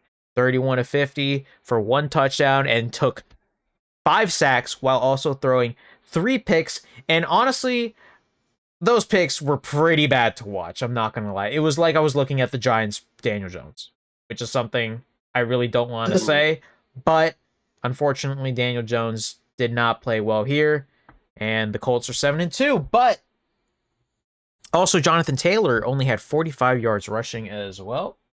But at least in the air, they did well. It's just that the Steelers did better. Aaron Rodgers, 25-35, 203 yards, 1 touchdown, and just got enough done to at least get a touchdown here. All right, no, just get a win here. So, what are our thoughts with the Colts? Where are we at with this team? And where are we at with the Steelers? Because, once again, I've been high on the Steelers. I feel like they've been a great team, especially if they can at least just lock in specifically their defense. So, where are we with the Steelers and Colts here? Well, I'm glad you brought up the Steelers defense because they came to play this week. Yeah, this is actually the first time where I feel like they actually did things correctly here. So they forced 6 turnovers. Think about that. 3 picks off Daniel Jones, 3 fumbles. 2 of them strip sacks, by the way. Yep. It was very bad. That defense said, enough is enough. It's time to get serious. Let's go to work. Oh, Colts are coming to our house? Bet. Danny Derps showed up at the worst possible time. Danny Derps. Man. Yeah, I mean, and most of these points and yards came in garbage time, so really this score doesn't reflect on what the game really was. But yeah, man, it's Daniel Jones, man. It's granted that man did throw 50 times, which is kind of crazy. But because both Pierce and Pittman had both over 100 yards receiving. But yeah, man. I mean, the Steelers defense won them this game. So because Jaylen Warren also was stopped. He had an average of 1.9 yards out of 16 carries, so we only had 31 yards, which is kind of insane. Yeah. So I mean, well, I mean, when your defense is setting you up in short yardage situations, they didn't really have to do a whole lot. Right, absolutely. So I mean, he did well. Aaron Rodgers had a solid day, So I mean, the Steelers. I will say the Steelers needed that win. The Steelers really needed that win big time. So but yeah, and the Colts are still lucky that they have enough wins that they're still first seed in the AFC, but currently. But yeah, you don't want this to become a slippery slope for the Steelers. You don't want to pull a 2022 Eagles? 2023 Eagles. 2023 Eagles, yeah, you don't want to pull that. So yeah. Yeah, I'm not concerned about the Colts, man. But the No, Steelers, I'm not. Yeah, I'm I'm definitely not not. either. but I'm definitely Especially not. after they acquired Sauce. Yeah, if I'm definitely not concerned. if the No. Steelers though play like this, they win the division. Oh, easily, 1,000%. But that's only if their defense stays consistent. Which is Yeah, that's true. unfortunately the issue here. Yeah, Because I feel yeah. like their offense has been pretty decent at least. So Right. Yeah, their offense is fine. The defense, according to what I've seen from some Steelers fans, this is like the worst defense in their history. which is kind of crazy. History? Which is kind of crazy because you would think that the Steelers specifically as well, they are known for their good defenses. So They're known for that Yeah. shit. all right, let's move on now to the next game here in the AFC. Let's just very quickly touch up on this as well. But the Chargers win a shaky one over the Titans 27-20. I'm not going to lie, there were a couple times where Herbert, especially with that pick, he threw it right to the defender as well. But Justin Herbert led the Chargers to a win, 19 of 29 for 250 yards and 2 touchdowns, but took 6 sacks. God damn, 6 sacks, man. Holy. But Cam Ward only had 12 of 21, 145 yards, no touchdowns, no picks, but took 4 sacks. I think So we need to have a talk about Cam Ward. yeah, I think it's time now, guys. I think it's time. I think it's time. Hold He on. might be actually part of the issue here. I'm not gonna lie. I I feel like think he. also Yeah. really quickly. Let me just say, I'm pretty sure there's a stat somewhere, but there's somewhere if you look it up. Yeah, there's a stat somewhere, but I'm pretty sure that Cam Ward has not thrown a touchdown in forever. He's thrown a touchdown true. against the Colts last week. Okay, but Oh, yeah, before that, he did. Before that, yeah, he ain't throw a touchdown pass. Yeah, no. yeah, so that is an issue, and I want Cam Ward to at least do well, but oh boy, this case is not looking great. So, the Chargers are the Chargers. They're 6-3. They have a nice record here at the moment. They're staying in line ahead of Kansas City against the Broncos Against and all the odds, yeah. Raiders. But yeah, they're in second place, so they're fine. But the Titans just continue to look. Oh God, it's so funny because the Titans were actually up 14-7 in the first quarter, but then they blew it. So Yeah. what are you gonna do? They I do mean, get the Texans next week, so that could be a chance against Davis Mills. But Yeah. Then again, I just don't know how I feel about the Chargers right now. They're a hard team to gauge. Yeah, I was. well, they lost Joe Alt for the season. Yeah, So I was going to say Yeah. all is out for the season, and their offensive line is bad, so Herbert is unfortunately going to have to deal with that. yeah, he is. But yeah, I think the Chargers are a weird team to talk about here, only because like I feel like despite their 6-3 record, it doesn't feel like it's 6-3. I don't know. It's weird, man. It And doesn't. It doesn't. Herbert has been playing a little shaky these past couple of weeks as well. So, yeah. Yeah, I think if the Chargers want to like keep their winning ways going, they need to stop trying to be too cute. Yeah. And I'll say with this too: for their them picking offense. up former Ravens defensive end away has been a really big like boost in their defense. He's been getting to the ball, getting to the quarterback. Henley, their middle linebacker, has been flying in and out. Derwin James has been playing well. Honestly, he's actually been blitzing a whole lot more with that defensive side. But yeah, man, the main thing with the Chargers is that the running back Vital's becoming better each game, I think. But Herbert's definitely gonna have to rely, at least when it comes to pass protection. Now he's lost both of his starting tackles, Rashawn Slater and now Joe Alt. So one of the two best, basically the two best tackles in the game, honestly, in terms of on the same team. So now he's gonna really have to watch his like stuff. So how can you fix it? Maybe add the running back as a pass protection for play action passes. Maybe add some like 2 double tight end sets. Maybe grab another guy coming in and stuff like that. Because I think teams are gonna start blitzing a lot more knowing that. So Herbert's gonna have to really absolutely. like adjust there. And them getting Trevor Penning at the trade deadline is not exactly going to help. No, I see why they Just did him. another I depth see piece. because RBM, how good is he honestly? Because you would know. Not very good. Apparently, he's not that great at all, bro. You might as well put a traffic cone where he's at. Oh, geez. So yeah, Herbert's gonna have to really look out for his protection then. Not to mention Penning. I forgot to mention this during the trade deadline signing. He is also a penalty magnet. Oh boy, that's not gonna be good. Well, good luck, Chargers. Because I'll be honest, I am a Herbert fan, so I hope he figures it out. But oh boy, we'll see. Moving on to the next game here. This game, no one really paid attention to it until the Chiefs Bills game ended. But the Jaguars escape and win it in overtime against the Raiders, 30-29. I mean, what do we think about this game? Because man, the Jaguars really should not have gone to overtime with this team, man.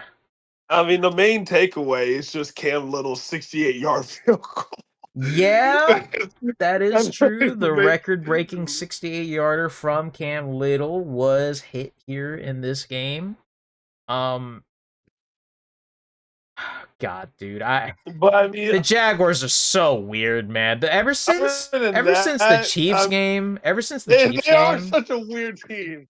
They're another weird team to think about. I think they're just even weirder though than the Chargers. They are, because nobody really knows what to think of this team. Yeah, they're 5-3 though. At least not throw a single touchdown. They're 5-3, yeah, but are they a legitimate 5-3? Fuck no. I feel like they easily could. Their record, I feel like, could also just be the mirror of 3-5 too. So, and here's the thing, man, with the Raiders, Geno throwing for 4 touchdowns. Geno actually had a solid day, besides like that last drive or the 2-point conversion. Yeah, and Geno, Brock Bowers, boy, yeah, 3 touchdowns for Brock Bowers, man. Yeah, Geno Bowers was balling. Yeah, Geno had his best game of the season thus far. 29-39, 284, 4 passing touchdowns, 3 of them to Bowers. Just basically wide receiver number 1. It's like crazy, man. So yeah, I think it just had to come down to the Raiders defense, man, because a lot of that stuff like literally went. I don't know, Raiders. It's so weird, man, with the Raiders, man. They're shit. It's bad. It's bad over there. I feel like their offense is like trying truly. It's like what can the defense like really put down, you know? And they're not really putting down any. That's why the Jaguars probably like went over there. So yeah, like honestly, I think the Raiders are like a lesser version of the Bengals. Yeah, I agree. Like their defense is just as shit, but their offense isn't as good. Yeah. Yeah, I don't really have much else to say about this game, only because like no one really talked about this game until the Chiefs Bills game ended. Which, speaking of which, let's talk about that game, shall we? Yes, let's talk about that game. The Bills win the AFC El Clasico, 28-21 over the Kansas City Chiefs in Buffalo. So as everybody knows and how everybody thinks about whenever the Bills go up against the Chiefs in the regular season, the Bills always win it, but when push comes to shove, when the playoffs come around, the Bills always lose it against the Kansas City Chiefs. So this game was actually a very interesting one because I feel like while the score is 28-21, the Bills honestly were up by double digits the entire game almost. So this is a very interesting game only because while this wasn't the greatest game of their entire run, but the Bills still look The Bills definitely look returned to form here. 23 of 26 from Josh Allen for 273 yards. He threw 1 touchdown. James Cook just continued to cook. No touchdown, but Josh Allen got 2 of them, and then Johnson had 1 of them. And Kincaid, though, the tight end, 6 receptions for 101 yards and 1 touchdown. So, yeah, I mean, the Bills, man, they definitely look really good. They're the reason, I mean, one of the reasons why they are the Bills is because of Josh Allen. But, yeah, so I think the Bills are just now returned to form, to be honest with you. Now, the Chiefs, it's hard to say because they didn't have that bad of a game either, but it's just that in the end, the Bills defense definitely did better.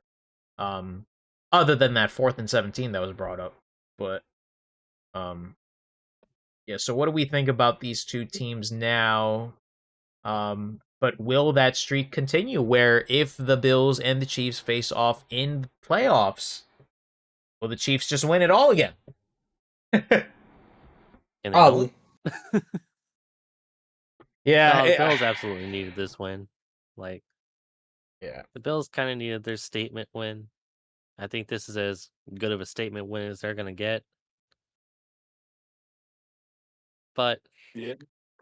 I feel like it's going to be same old script. These two will probably meet in the playoffs. Chiefs will probably win. And whatever round they play each other against, could be first round, could be divisional. Hell, could be AFC Championship you game know, again. I was gonna say there is a chance they could face in the wild card when you really think about it. Like, yeah, so there is a gross. legitimate chance they could. which as Max said, it is very gross That's because so gross. I think the most likely scenario at the moment is the Bills potentially winning the division, and depending where they are at, so like, yeah, possible 3-6, seed 3 and seed 6. I mean, it could be possible. I don't know, but who knows? I was thinking more or less like a 4 or 5 seed scenario. Oh well, I don't know about that, but yeah. Because So when you really think about it, like you're looking at like the Colts, Broncos, and Patriots. yeah, but I don't know, bro. I don't know. We'll have to see because this AFC is looking very weird right now. Yeah. And I'll say this too, real quick. Patrick Mahomes probably had one of his worst games, 15 for 34, no touchdowns. So I mean, he didn't have a good game either. But the Bills' defense did step up, which is what we've been talking about, right? It's like their rush defense has been kind of non-existent. Their pass defense has been kind of eh. I do think them getting Maxwell back, their first round corner from this year, has helped them a good bit.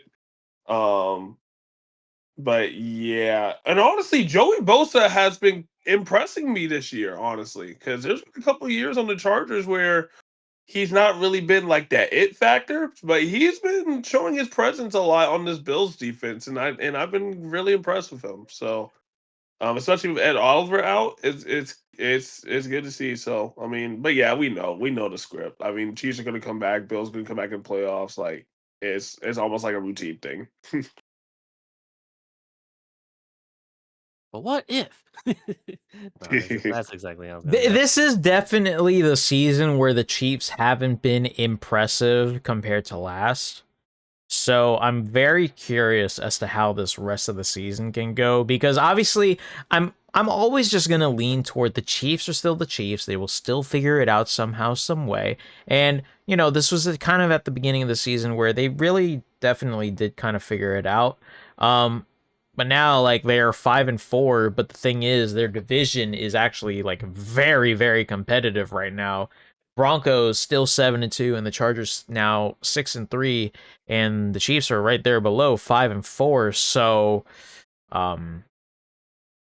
it's not that I'm worried about the Chiefs. It's just I feel like they're still gonna figure it out somehow, some way. It's just that I think the fact is that they're definitely looking not as impressive right now compared to last. So I'm curious to see how the rest of the season will go for them. Agreed. All right. So, yeah, I mean, 30.8 million people watched this game, by the way, which is Bills Chiefs, man. It's basically this generation's Steelers Patriots. Say Tom Brady, Peyton Manning, maybe Patriots in terms of rivalry. Patriots Broncos or Colts? I mean, I think you gotta look more of like the QB rivalry rather than the team rivalry. I could be okay. wrong. I could be wrong, but I've been seeing a lot of people kind of doing that. Well, it's fair. But yeah, so yeah. I'm not worried about the Bills and I'm not worried about the Chiefs, but we'll just have to see. If the Bills defense stays tightened up, then they got a chance. If they don't, then you'll see losses like what they did against the Falcons. Yeah, that's true. All right, let's move on to our final game here. And the final game was Monday Night Football with the Cardinals and the Cowboys. And the Cardinals with Jacoby Brissett. There's a little bit of QB controversy brewing over there, by the way. But the Cardinals get a much-needed win over the Cowboys, 27-17. Now, I'm not sure where Emmett went, but he did send me something that I will go ahead and read off of before anyone else can chime in here. So, here's what he went ahead and sent me, okay? So, this is what he said. Offense. Another game where Dak does not perform to the highest standards due to being forced to throw the ball down the field while trailing by 2 or more scores. There is no opportunity to establish the running game early once again due to playing from behind. As professional NFL receivers making millions a year to catch a football, there should be no reason to drop passes that land on your chest or in an area where you can make a play on the ball. In terms of the offensive line, aka the Great Wall of Tyler, collapsed, making Dak scramble outside the pocket and either run for his life or extend the play and hopefully find an open receiver or a check down. Dak should have thrown the ball away after the 2-minute warning instead of taking 2 consecutive sacks without any timeouts, but it was arrogant to make some magic happen and pray a receiver got open. This team was in the top 5 in points per game, yet only mustered 10 points at home to the 2-5 Arizona Cardinals, who allow an average 22 points per game. Wow, this man Emmett got a lot of stats here in this one, huh? All right, yeah, he does. No, yeah, he did a lot of homework with this one because he sent me not a message, but he literally sent me like a PDF, literally of like what he typed up. So, hey, look, I mean, props to him. This is what I want. Turnovers. Under no circumstances can this offense afford any turnovers with the lackluster defense that is displayed on Sundays and Mondays. Ball security is crucial in a quote-unquote every down matters drive when we need 7 and not 3. So hold on to the ball and go down and do not fight for extra yards. Realistically, Dak should have had 2 interceptions off of a pass he got hit as he threw, so it didn't hurt his stats too much. Now on the defense. The defense did slightly better than I initially thought with 5 sacks and putting pressure on Brissett. But Harrison still had his way with Bland, our best corner, by the way, and Brissett passed for 261 yards with 0 interceptions. Also, they could not get off the field on 3rd down. And on the long 2nd and 3rd downs, which is unacceptable, especially after a sack, which we rarely get. Below are examples of converted 2nd and 3rd down plays, and he put screenshots of the 2nd down and 19 that was converted, and the 3rd down and 14 that was converted in, I think it was the first quarter. And the 3rd down efficiency for the Cowboys was 7 of 13. So then he ends here at this point. This is a personnel issue to where our linebackers, Kenneth Murray specifically, look lost in the middle of the field, especially in a splash play, 20 plus yards, and our corners not being able to contend with wide receiver ones and even backups playing deep instead of at the sticks. That is Emmett's rant in regards to this Cowboys team, because they once again lose 27-17 against the really nobody's Arizona team, but Brissett is definitely playing well there, and Harrison is actually getting some touchdowns. So, yeah, unfortunately, this was not a great game from the Cowboys at all. But their defense really needs to tighten up, man. It really does. And with Quinnen back in there now, I'm hoping it does, but we'll have to see. So what are our thoughts here with this team? Or with these two teams here? Who wants to say it? You can go first.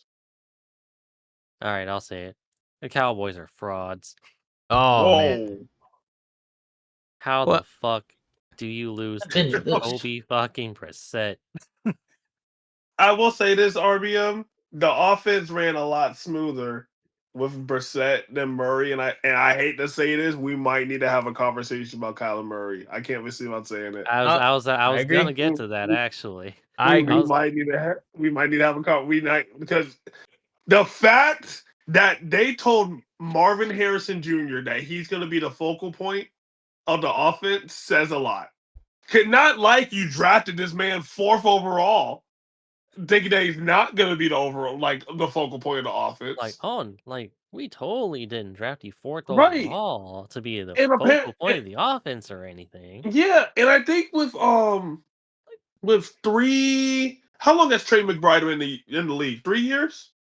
4 years? I think, yeah. 3 years? So I saw like this stat. It's unconfirmed, but I saw like this stat where it's like the first with the 3 games with Jacoby Brissett. McBride's had like 8 touchdowns or something, or 3 touchdowns or whatever. 3 years with Kyler Murray, 3 touchdowns, like the same thing. So it's like with Brissett, he is throwing the ball, he's spreading the ball out more. He is more efficient when it comes to third downs, I want to say. Now, do I think Jacoby's the long-term answer? Probably not. Hell no.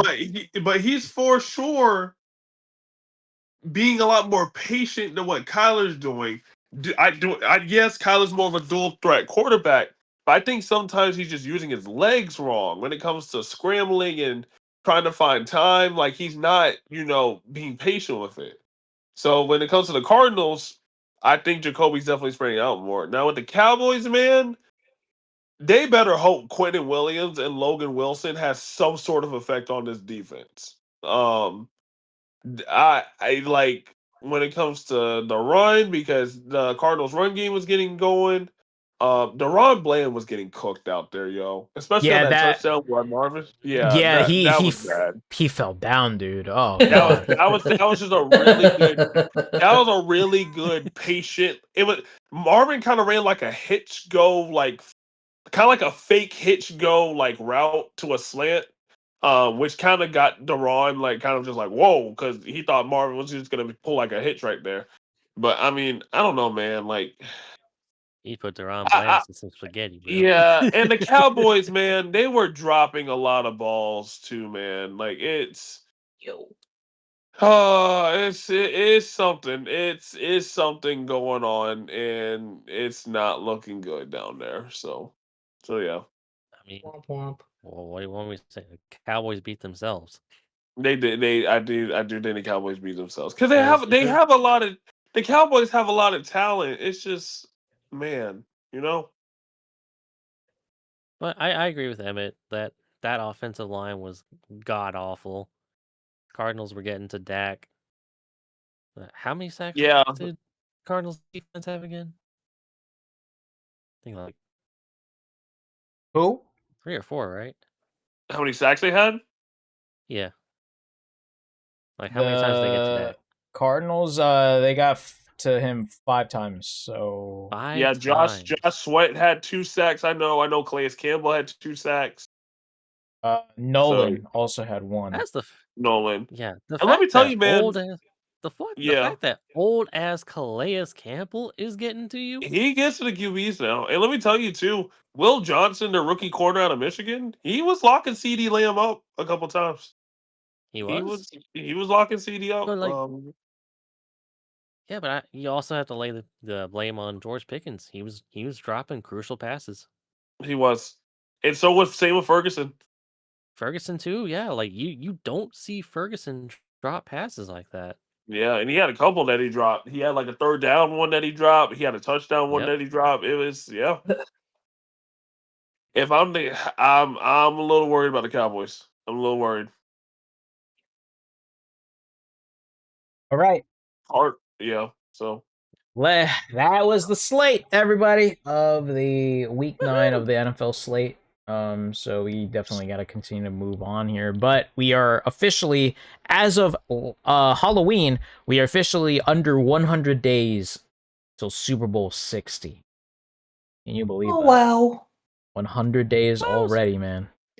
And now the playoff picture after week 9, the divisional round. The 1 seeds right now are the Eagles and the Colts. And then the wild card rounds, we got the Jaguars at Patriots, Chargers at Broncos, Bills at Steelers. Meanwhile, on the NFC side, we would have Lions at Bucks, Niners at Seahawks, and Rams at Packers. Wow, what a picture.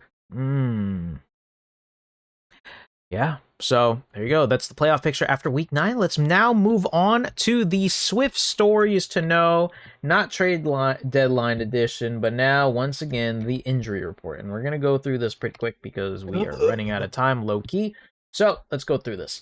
Wide receiver and cornerback Travis Hunter is on IR, so he is going to be out for the next 4 games. Really sucks for him.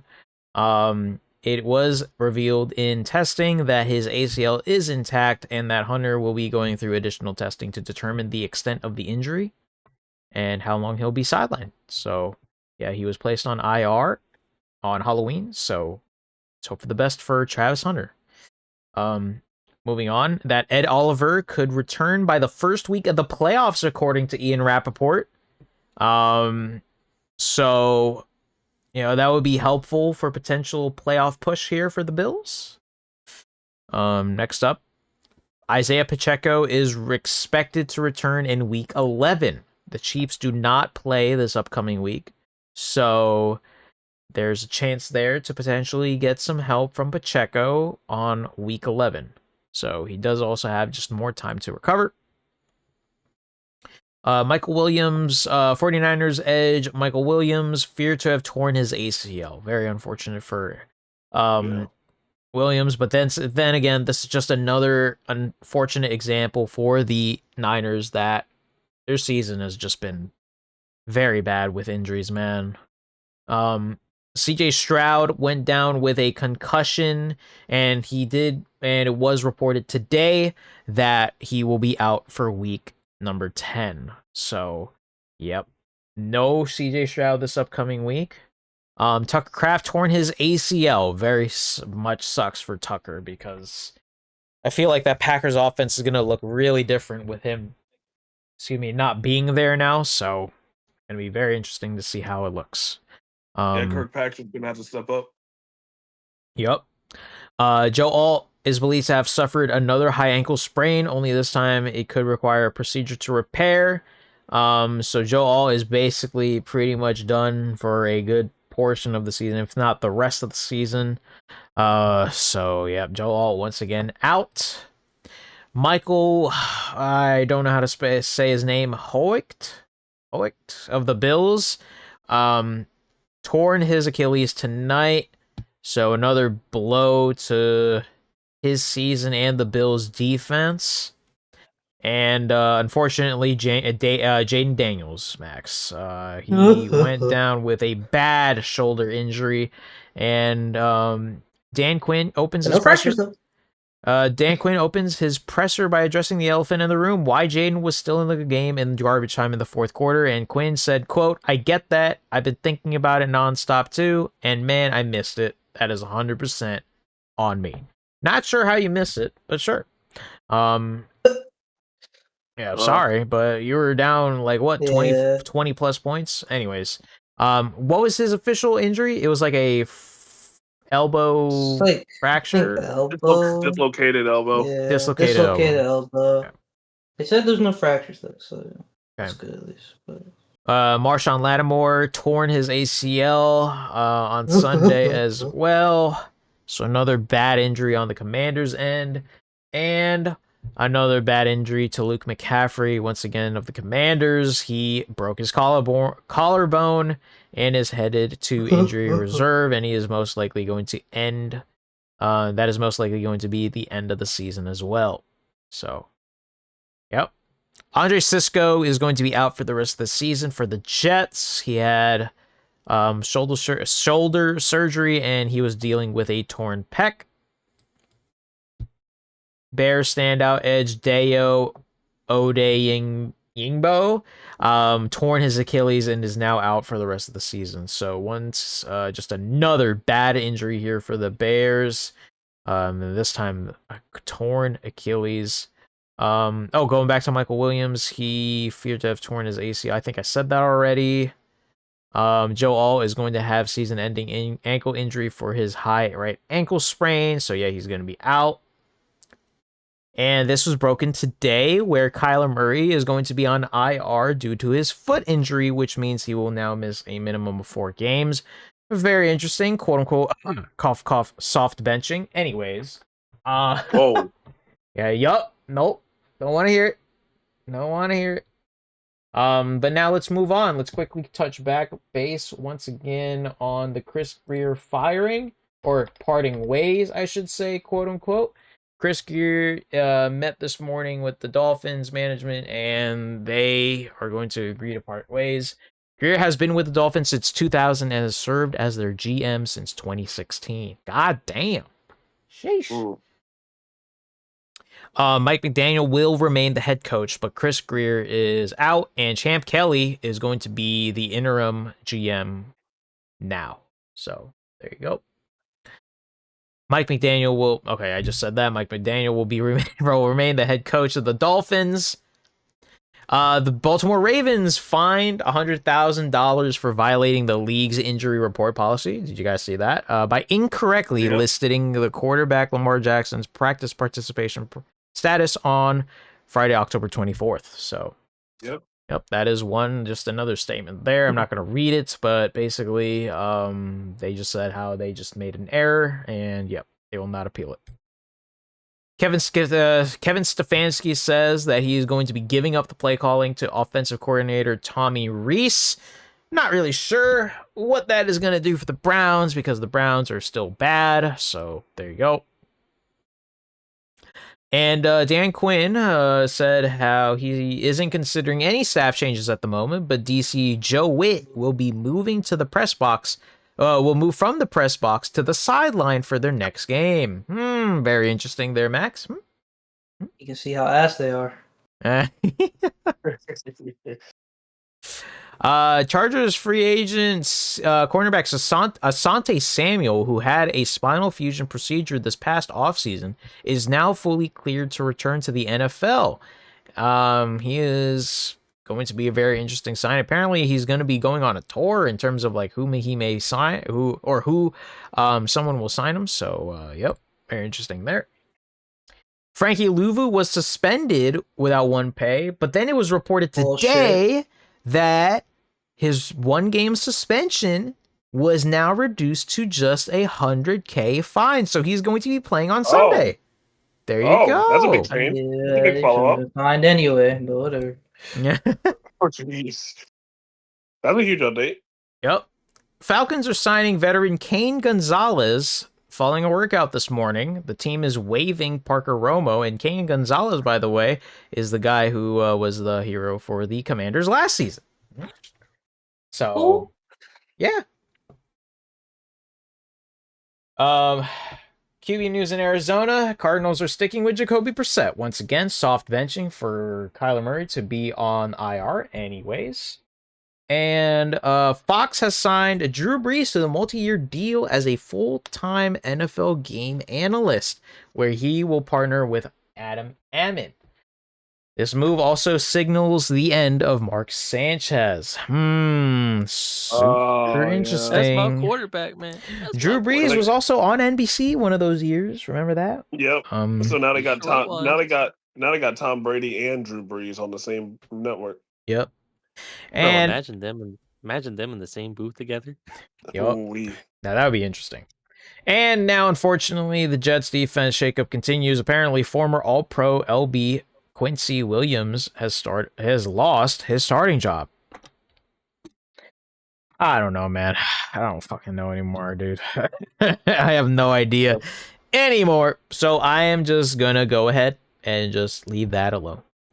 Now, let's go on ahead and talk about the fantasy football results from week 9.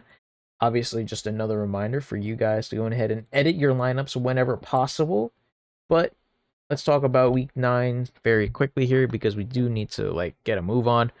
But in week 9, we saw that I won against Incog, RBM won against Coop, King won against Emmett, Andrew won against Max, Marcelo won against Brandon, and Neptune won against Mac. This upcoming week here in week 10, which by the way, we only have a couple weeks left until the playoffs actually start, and the trade deadline is next week for us, by the way. I face Max. Oh boy. I'm so cooked. All right. Coop faces Emmett. King versus Andrew. Incog versus Marcelo. Brandon versus Mac. And Neptune versus RBM. So, good luck, everybody, for week number 10 upcoming. And just note once again to change your lineups when possible. Now let's go ahead and move on to our to my power rankings. And I did mention how this week in particular I might get shot. Not gonna lie. Hopefully not though. But let's talk about the power rankings for after week number 9. And I'm just gonna continue to go through this quick. It was not expecting. Holy moly, it is almost 10:30. Holy shit. And we haven't even started Uma Musume yet. Anyways. Number 10, we got the Pittsburgh Steelers. They are back on the board here, guys. Pittsburgh Steelers back here at number 10. Any thoughts? That makes sense, yeah. Okay, makes sense. All right, great. Number 9, we have a big drop. Number 9, they were ranked number 2. Number 9, we have the Detroit Lions. Whoa. 9? That's a bit of a stretch. Oh That's crazy. It's not like the Vikings or like the Titans. Damn it, LARLAR, you had 2 controversial 3 top power rankings last week. right. Now you do this. Look, so the way I see it is the loss against the Vikings is, if I'm being honest, inexcusable. They should not have lost that game. And I agree. And obviously the teams that won this past week just overtook them. I'm not saying I'm concerned about the Lions, but they're definitely not as firepowery as last season. I don't know. I get what you're saying. All right, it's okay because nigga tripping, bro. What? All right. Number 8, we got the Denver Bronco. Wait, no. That's not right. Here we are. Number 8. The Buffalo Bills are back on the board here at number 8. Thoughts on that one? Hell nah. I do think they do believe. I do think they should be on the board, but I don't think they're better than the Lions. Really? Because I think the Bills right now will probably beat the Lions. Nah, I disagree. I think the Bills offense still needs some more firepower to it. Really? Okay, that's interesting because number 7 we have the Denver Broncos. All right. Yeah. Okay. Yeah, All right. It doesn't look like you're rocking with it, but it's okay. Number 6. No. I do believe they should be in the realm. So all right. Number 6, we got the New England Patriots. Yeah. I do think they're better than the Broncos right now. All right. Okay. What? All right. Number 5 and number 4, I didn't really want to change them too much, but number 5 and number 4 are still the Eagles and the Bucks. Remember, they were on a bye.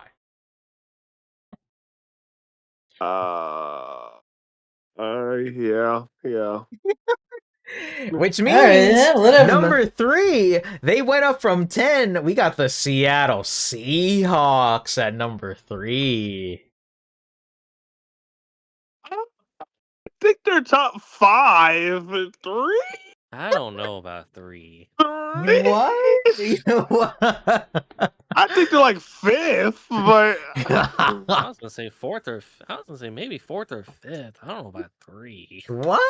Come on, yeah, bro. I don't know about all Tripping, that. bro. I do Come think on, they might bro. get up to 3, but I don't know about right now. Come on, bro. And number 2 and number 1. I'm just gonna go ahead and say it. We got another new number 1 in the realm, guys. Number 2, we got the Colts.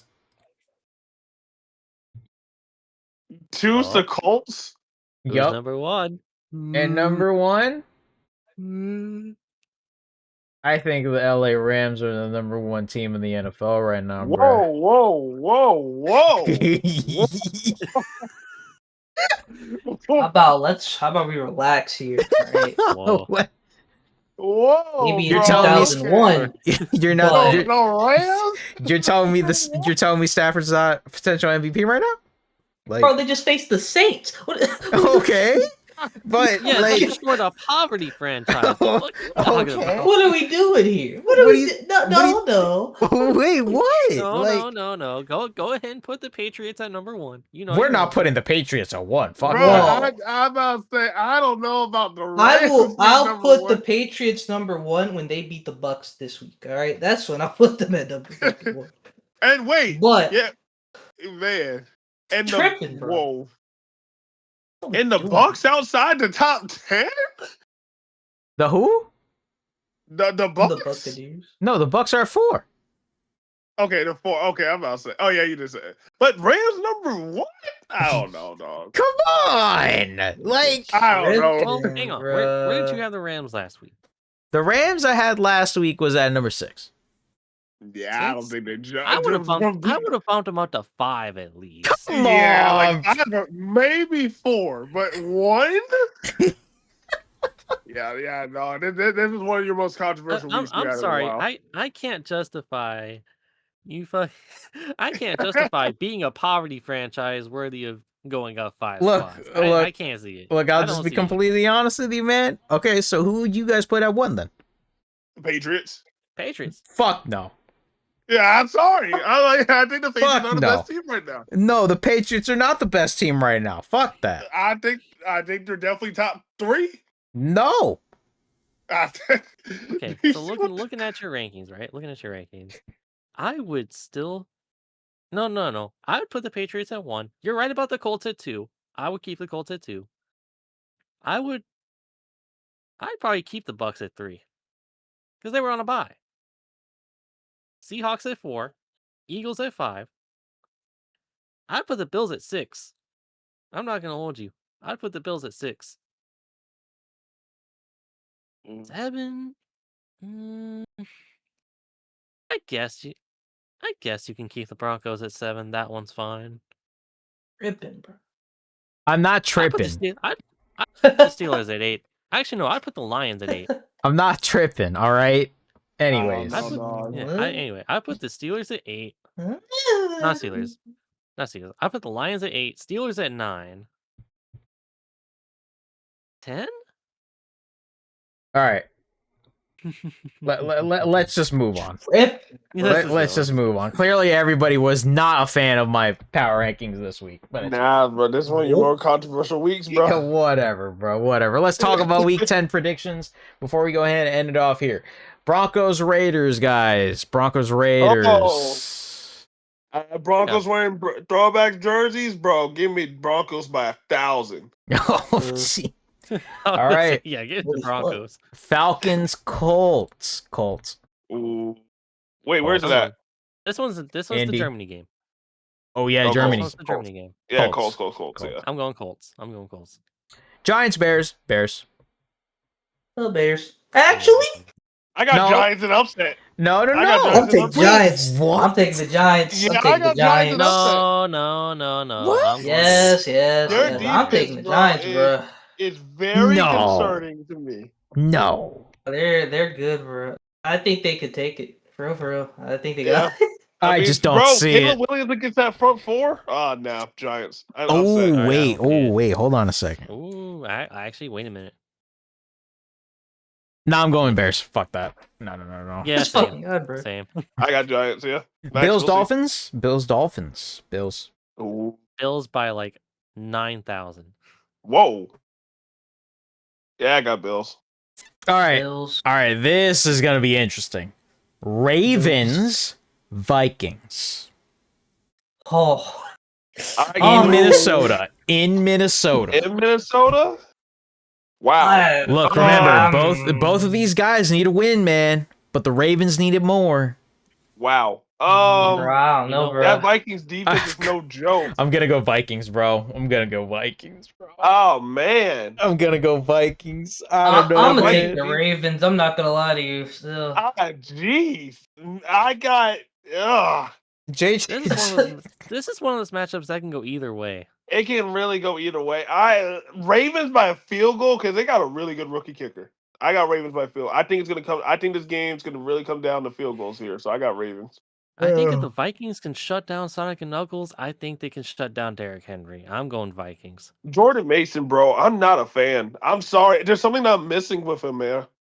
I just don't know. I don't think it's going to be an issue with that. I think Justin Jefferson's just going to be down there somewhere. I think the way I see it is that JJ could actually really have a great game here because of how bad the Ravens secondary is. That's true. Which is kind of why I'm leaning toward Minnesota, but yeah, like Lamar said, could just also just put up amazing numbers. So I don't know. Yeah, like I said, we need to stop sleeping on this Vikings defense. True. All right, let's move on. Vikings. Okay, let's move on though. Oh boy, Browns, Jets. Oh, hell yeah, I'm bro. still- They're a tank I'm bowl, sorry, bro. I'm sorry, LARLAR. I'm going Browns. It is still Dylan Gabriel. It's still Hell Dylan no. Gabriel. Oh boy. And man, those two huge additions, the huge two losses. I gotta Here's go the thing, Cleveland. Lauren, we never talked about this. Y'all also picked up Mechie and Mitchell. And Mozzie Smith. And Mozzie Smith. And Not y'all do need some wide receivers now, which I do think those two could add a little bit of flair. A little bit. I think you're right, but I think the Browns and Myles Garrett is gonna absolutely cook Justin Fields, dude. You think Browns got a good enough defense to like hold them to like 6 points. I'm going Browns. Yeah. Is it in Cleveland? It's in MetLife. In MetLife. Ooh. I'm still going Browns. Browns. Cleveland regardless. Give me Browns, yeah. I'm still going Browns. All right, guys, this will be very interesting. Patriots, Bucks. Jeez, where's that at? Tampa. It's in Tampa Bay. Oh boy. Off a bye. You know what? The division rival in me wants to say the Patriots. I do think the Patriots are going to pull it off. But realistically, how are the Bucks out of a bye? Tampa. How are the Bucks out of a bye? They're usually pretty strong after a bye. They're usually pretty strong. Let's go Tampa then. Going Tampa. I'm going Tampa. I really hate it, but I'm going Tampa. Oh, actually, yeah. You know what? Give me Tampa. Baker's normally pretty good after when he's rested. All right. Saints, Panthers. Brandon, enjoy your glorified bye week. I'm going Whoa, Panthers. bro. Whoa. Now there's a thing called trap games, but I do think we can get it here. This ain't gonna be no damn trap game. Shut your ass up. And it is in Carolina, so I think we got it. I think Panthers. All right. We got a messy. We got a messy one. Jaguars, Texans. Oh my! That is gonna be the ugliest game this week. Ew. Jaguars, Texans. Yep, in Houston. I'm going Jags by field goal. I don't think Davis Mills gets it done, so Jaguars. Oh right, Davis Mills, right. Now I'm going Jaguars too. Jaguars. Looking at and Jaguars, plus, the Texans' running game has been like awful for some reason. Yeah, that is true. Except that dog shit offensive line. Yeah, you got a dog shit line like that. How do you expect to run the ball? Yeah. You don't. All right. Seahawks, Cardinals. Seahawks. Oh. Cardinals, Yeah. baby, because I'm a hater. Nope. You know, hold on. That Cardinals defense impressed me. Could be a trap Seahawks. game. Mm, Could be a trap Rashid game. It would Shaheed's definitely be a probably trap gonna. game for sure. I think Rashid Shaheed's probably going to add a little bit more flair. Plus, freaking Horton, the rookie's going off too. Like, yeah, give me Seahawks. Shahid's too going. fast, I'm bro. going. He's already I'm down going the field. Seahawks. Yeah. All right. Rams, Niners in San Fran. Rams. Mm. Rams. You know what? 49ers won last time. Whoa. Yep. Is I think the Puka Niners back? sweep. Yep. Puka is back. Oh, Puka is back. Yeah. Okay, give me the Rams. Uh, I forgot Puka came back. Mac So- Jones still starting? Yes. Yeah. Actually, Purdy was limited, Yeah, Purdy's but limited. So so it's Mac- probably gonna be Mac. Mac. Give me Rams. all right. Lions, Commanders. Lions. Mac. What are we doing here? Lions. Come on, now. Come on, move on. Lions. Lions. Move Yeah, on. Lions. Yeah. Yeah. Ah, Dale. Y'all gonna get destroyed. And they get killed. They're angry too. Steelers, Chargers. Oh, wait Ooh. a second. Ooh, wait Whoa. a Sunday Night Football. Steelers. Whoa. Sunday Night Football. Is it in Los Angeles? It's in LA, It is but indeed it's in also Inglewood, yes. it's still Acrisure Stadium when you think about it. You know what? Give me Chargers. Actually, No, I think Steelers win. I don't. I think Steelers. I'm gonna say Steelers. I think the That's Chargers are way too shaky right now, man. I think Steelers win it. But give them Allen, McConkey, and Johnson. They can split that secondary up. If the secondary plays the way they played last week, Steelers win it. I don't know. I got Chargers in a field goal here. All right. By an upset. And Monday Night Football is Eagles Packers. Oh, where's that at? Green In Bay. Green Bay. Oh man. Ooh. I have a thought. I think What's the Jair thought? Alexander revenge game? I think Oh, Eagles. shoot. I think Eagles win this, but I kind of just want to pick Green Bay for the fun of it. I think Green Bay bounces back. There's wanna no say way Green they Bay. can have another game like they did against Carolina. They can't lose twice in Lambeau like that. You know what? Yeah, give me Green Bay. Fuck it. I got Green Bay. Yeah, barely though. Probably by a touchdown. And I will do. Wait, no Tucker Craft. No Tucker Craft. I was gonna say something in me is telling me the Eagles are gonna win this game. It's a bye. The Eagles just got off the bye. The Eagles are fucking winning. And the Oh, Eagles they're got off the Eagles- bye. Eagles are Yeah, the well Eagles, rested, Eagles win. yeah. And the Eagles win. got Jordan Phillips. They got. I don't know how Alexander's going to do. But Yeah, the Eagles are winning. Never mind. Give me Eagles. Give me Eagles. I'm going Yeah, Eagles. All give me right. Eagles. As far as how many points, I'm going 39. All right. Those are our week 10 predictions here. But the thing is, we got one last segment here. And I asked everybody, since we are basically halfway through the season, make one wishful and one realistic Super Bowl 60 matchup. So, I'm going to go ahead and start. The one matchup that I want to see, which is the wishful one, is I personally want to see Bills Lions. I want to see that Super Bowl 60. But in terms of realistic,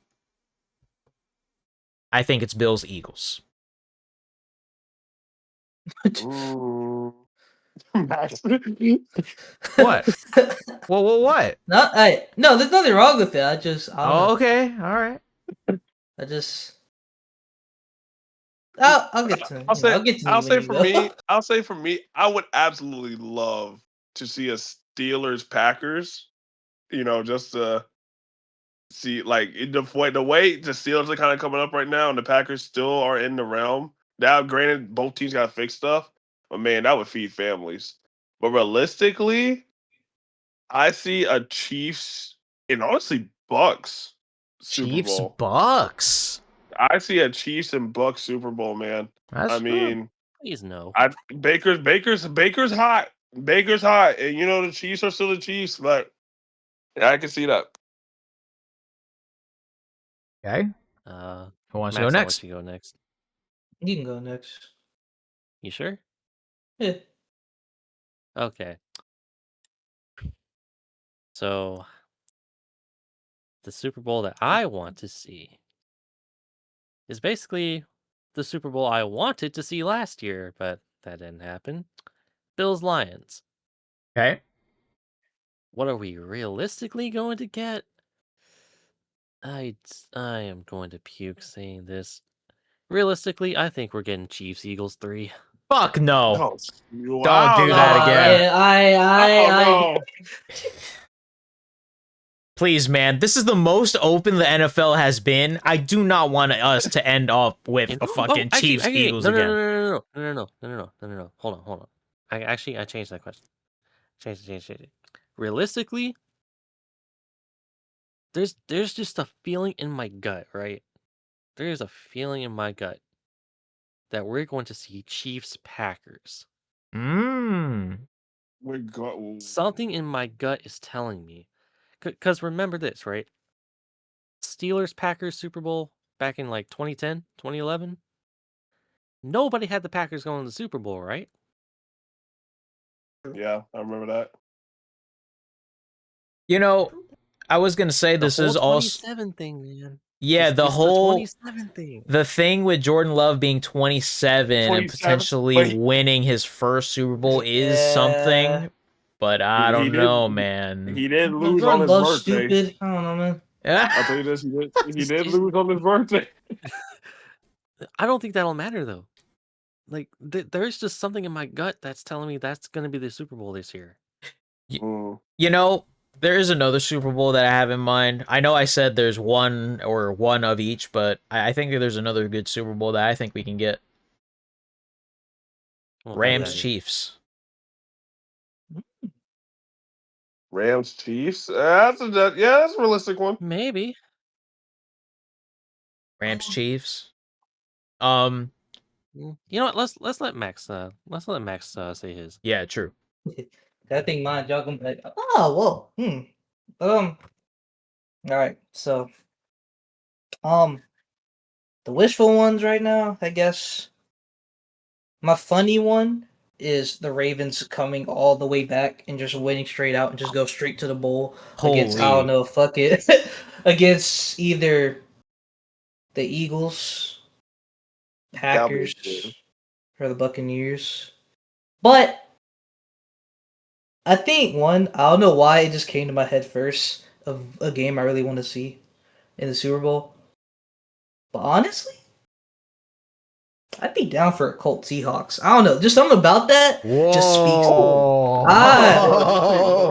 me. That just speaks to me. Now. Wait, is this your wishful one? Is this your wishful one? Would be pretty good. I'm not gonna. It's a wishful one. I can't like, cause think about it, right? Who told you that? If you told me like a couple of years ago, you're gonna see Daniel Jones and Sam Darnold in a Super Bowl. That God.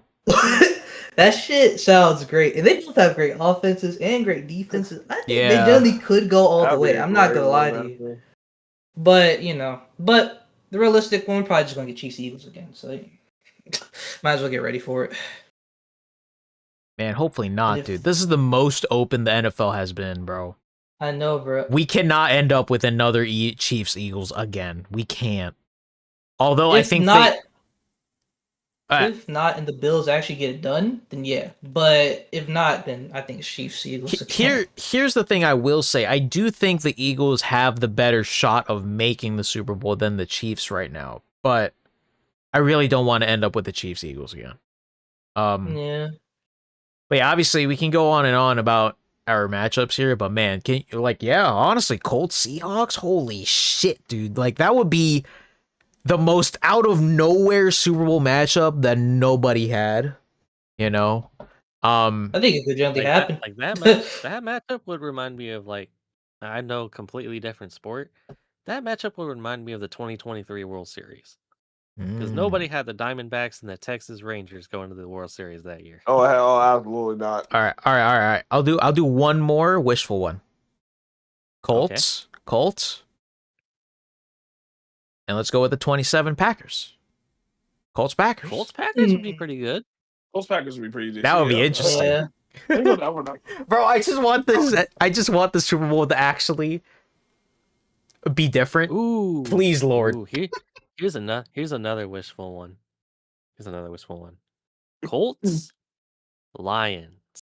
Oh, That'd be That sick. matchup would bang. oh yeah. Look, man, look. We got to wrap it up soon anyway, but the Colts being as good as they are, I think they have a decent shot, but I'm very worried about their experience, dude. I'm worried about that part, if I'm being honest. Yeah, I get it. All right, guys.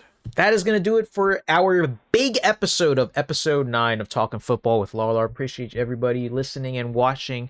Thank you guys so much, and we will be back next week where we will talk about week 10 of the NFL slate, talk about the injuries, talk about what's happened, and talk about week 11 because whether we like it or not, the season is getting to a potential close sooner rather than later, so kind of crazy. Yeah, thank you guys so much for watching. And if you guys would like to share who your Super Bowl 60 matchup could be, either one wishful or one realistic one, or you could just bob off a bunch of matchups as you can think of. Put them down in the comments below. So thank you guys so much for watching, and we will see you guys next time. Keep pounding. Bye. All right, guys. Let's go into the Velvet Room. That was a doozy. But hey, I think we packed everything in Oh there. yeah, good job, guys. Good job. Packed everything in the AO. Yeah, I think that was a lot. That was a lot to talk about. My That was a goodness. lot. I think it was definitely probably second most longest episode. Excuse me. Besides like the first one. Besides the first one, yep. Yeah. All right, let's move to the Velvet Room, and yeah. You're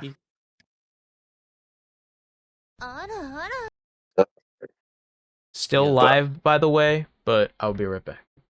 what? What was that? Follow my Instagram, violinist bro. You want to check out my SoundCloud? Okay.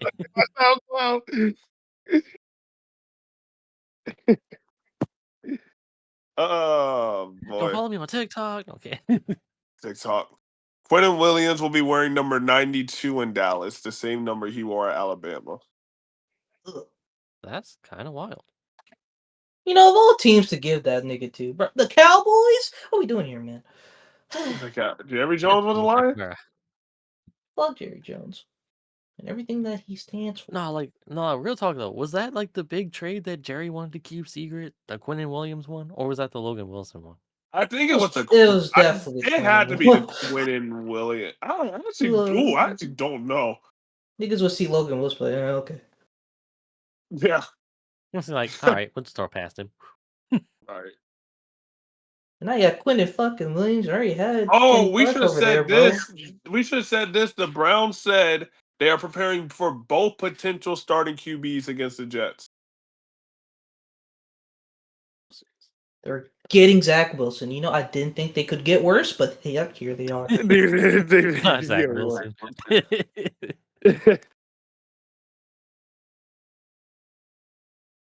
Or Stefanski's using that as bait just to think Shador's gonna play. I feel I'm like telling if you right Gabriel loses, I feel like that was the Shador talk time. I feel like, you know, like, because you can't just lose to the sauceless Jets. No, because then they're And gonna Quinn. just start Bailey Zappi. No, bro. Yeah. Can we please not?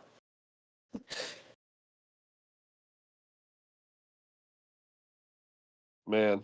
I'm not saying Shador will transform this offense, but I feel like what else he got to lose? At least see what the nigga got. Let's see what he got. Yeah. But the Browns are a terrible They're gonna franchise, be, so. you know. Yeah. Twitter might break. That nigga can't do anything good and or anything bad. Yeah. Fucking Twitter. Man.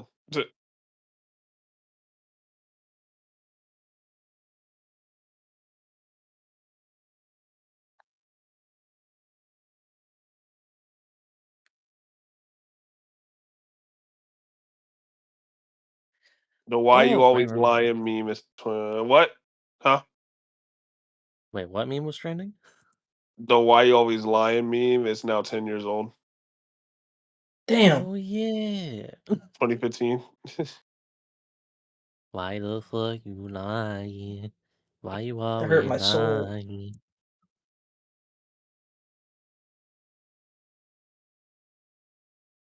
Okay, so I was actually playing So this game with my coworkers during break today, Uh and it was we build we build a football team with like one legend from every team.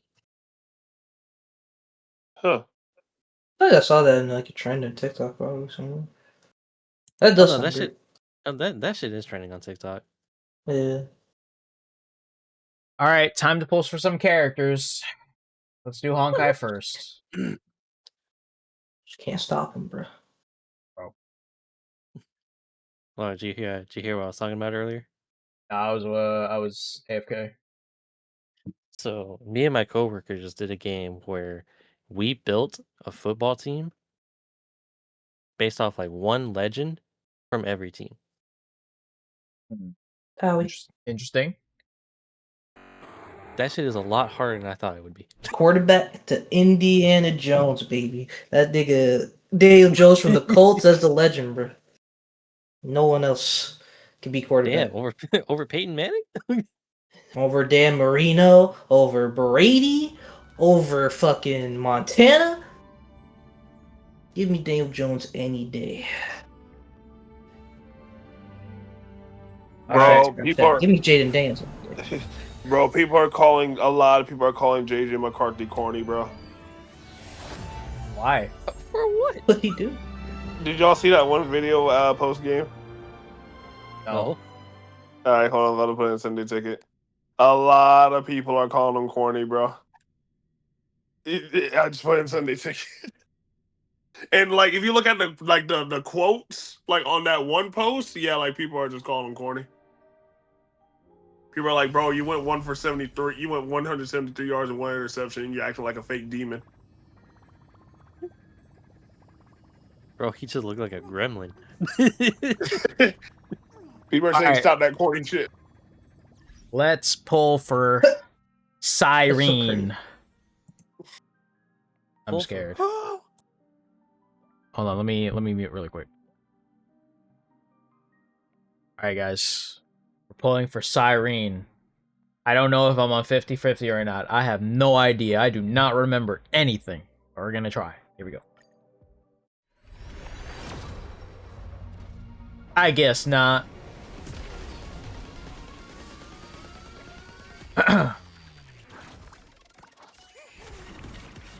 Nothing. Skip all the way. Alright, another temp pull here. This is our second. Nothing. Okay. Next one up. Third temple, nothing. Got a lot of links, though. That's funny. Got 3 links here. Alright, here we go. Fourth temple, nothing. Great. Fifth temple. Please. Nothing. Another links.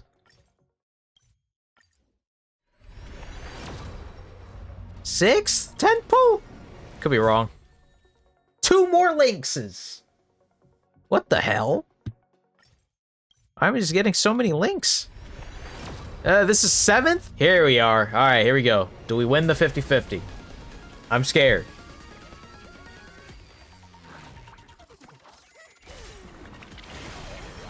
Oh gosh.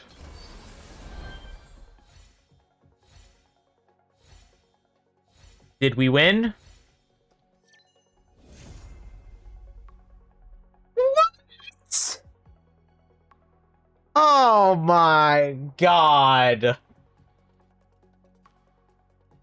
Hi, Johnny.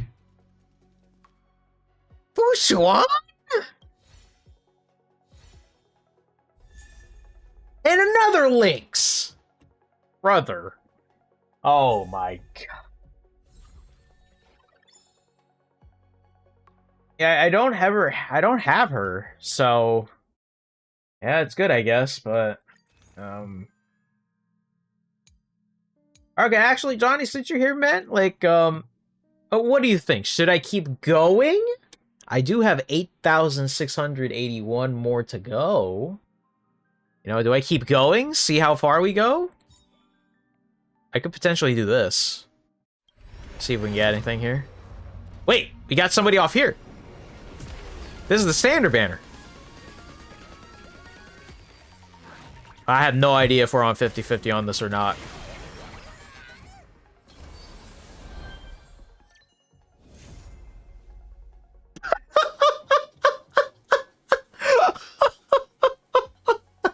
Holy shit. Yo. Bro. I'm pretty sure I have him like E something, man. E3 now? If you really, really want constants, then save that guaranteed.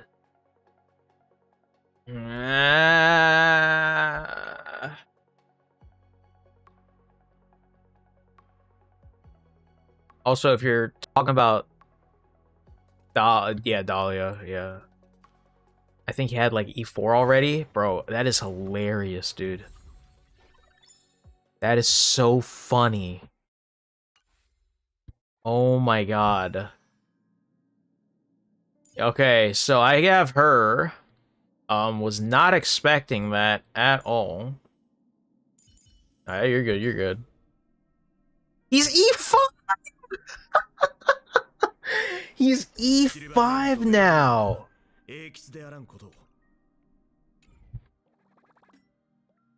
Alright, man. Do I do it? Like, I know... Oh, I didn't do this yet. Should I get anybody here?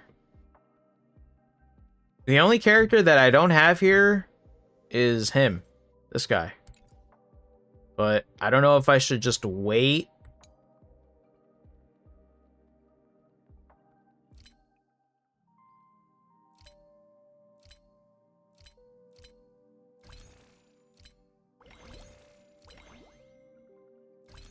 I think wait, low-key. That's okay. Ah, but I really want her, though. She's so pretty. Oh, damn it. What are we doing? What are we doing? I'll give it a little bit. Also, Nightrow, what's up, man? We're about to pull in ZZZ as well. We can get 13 right here, dude.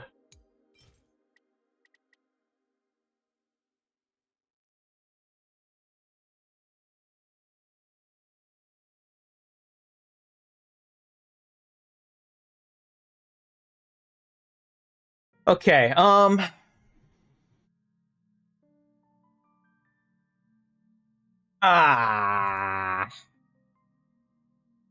yeah, I'll make my decision next time. We have to move on. It's 11 o'clock, by the way. We need to move on. It's okay. It's alright. Alright, let's move to ZZZ now. Can we win in ZZZ? Now, the thing is, though, in Zenless, I'm kind of broke. I'm not gonna lie. I'm kind of broke. So we're just gonna have to see. I only have like 4,100. We're just gonna try and see here.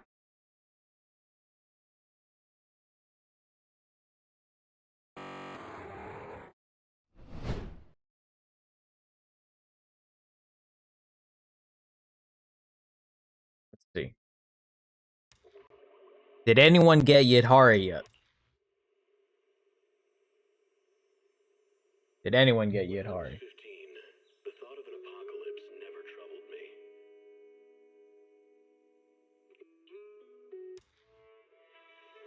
Also, I'm debating if I still want to play some Uma Musume here, man. I might just call it a day after this. I don't know. We'll see. I haven't, Johnny, I haven't done the, or haven't finished the sleep event yet. I'm not close at, I'm kind of close, but yeah, I mean, there's still 18 days left, so I'm chilling, but I haven't finished it. All right, let's see. I got nothing here. I only got 44.91 in terms of polychrome. So let's see if we win somehow, some way. It would be great, but I'm not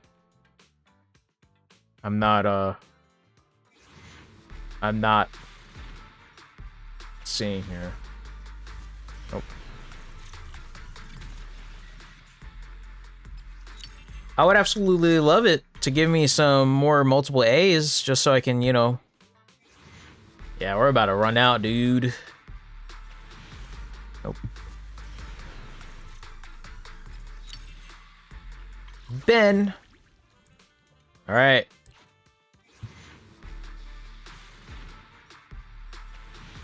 Nope.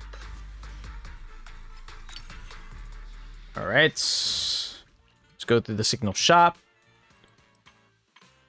Do this. Get 3. And then, do we have enough? No. Okay. So we could just... I'm not buying. That's one thing I'm not doing. There you go. Do that. And this will be the last 10 pull we got, so I'm hoping we win. Oh, wait. Still insufficient. Wow. That is crazy. Wait. What? No way. I can't do at least one more? Yeah, 9 short. That's crazy. You did dailies? No, yeah, I already did them. And I don't want to honestly spend too much time here, man. I really don't.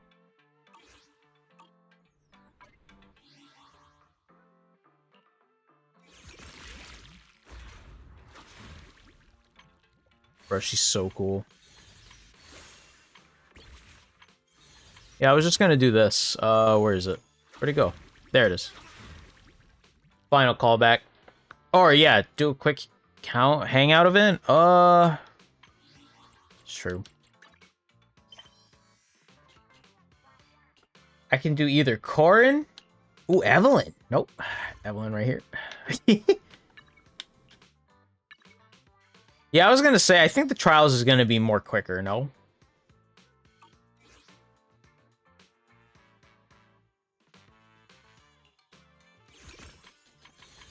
It's okay, we can get 20. It's alright.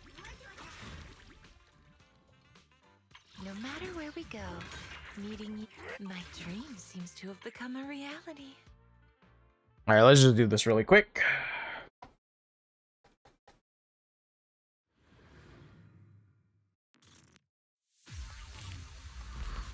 Yeah, I am really surprised. Or, not surprised, but I'm really hoping that... Yeah. Are you ready for this? Yep. Don't worry, one swing will do. This is your last page. There you go.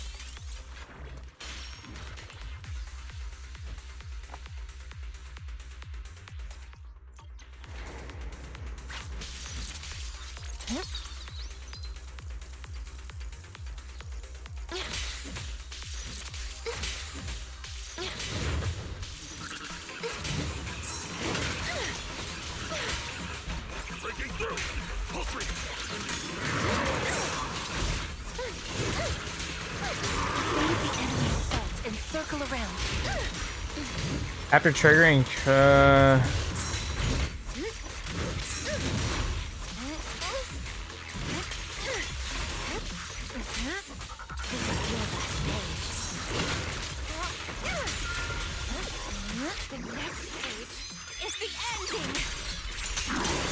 Wait, I don't think that was it. Oops. No, I'm supposed to hit Y. Relax. My aim is true.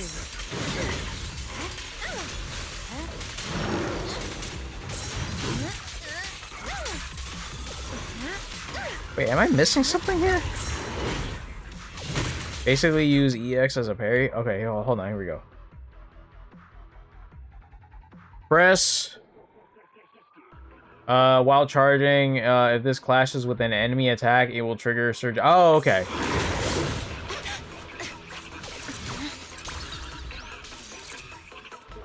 Come on. There you go. Johnny.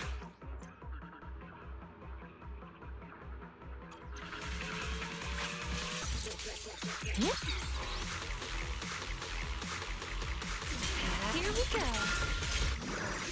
Amidst the ice. Bang. Let's go.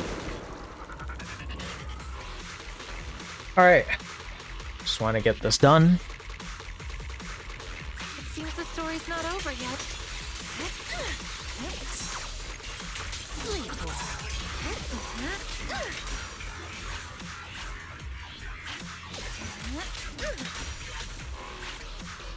Well, looks like the grind of Polychrome starts again tomorrow.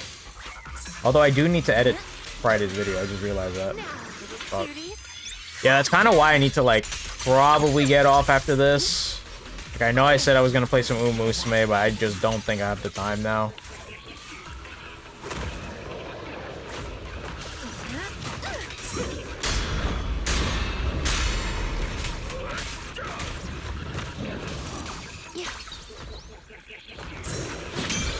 noise, be gone. Where are you going?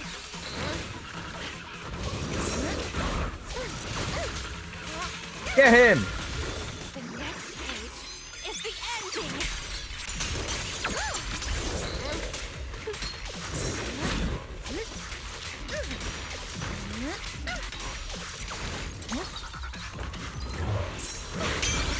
That's as far as you go. That's it. Nice! We get a free 20. Let's fucking go, man.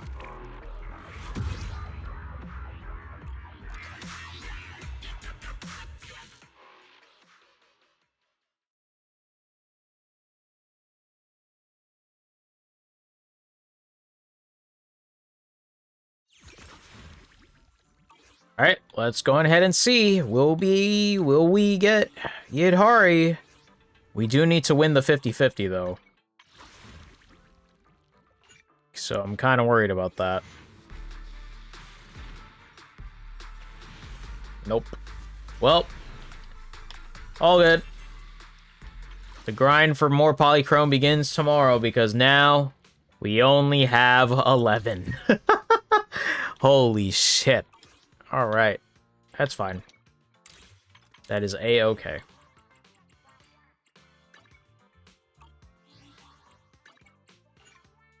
Alright guys, I'm gonna go ahead and end it off here, man. I'm going to end off here. Sorry, I was gonna play Umusume, but there's just no time. Only because, like, I kinda need to edit Friday's videos, so I'm gonna go ahead and do that. And, yep. So, thank you guys so much for watching. I appreciate you guys. And, thanks to Johnny and Nightroad and everybody coming through. All good. Hopefully you get Yidhari soon. Yes, sir. I hope so as well.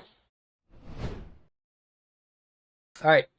Thank you guys. Peace out. I'll see you guys. I'm most likely going to be playing Hollow Knight on Friday, so just a heads up. No Umusume. Unfortunate. Sorry, but yeah. See you guys.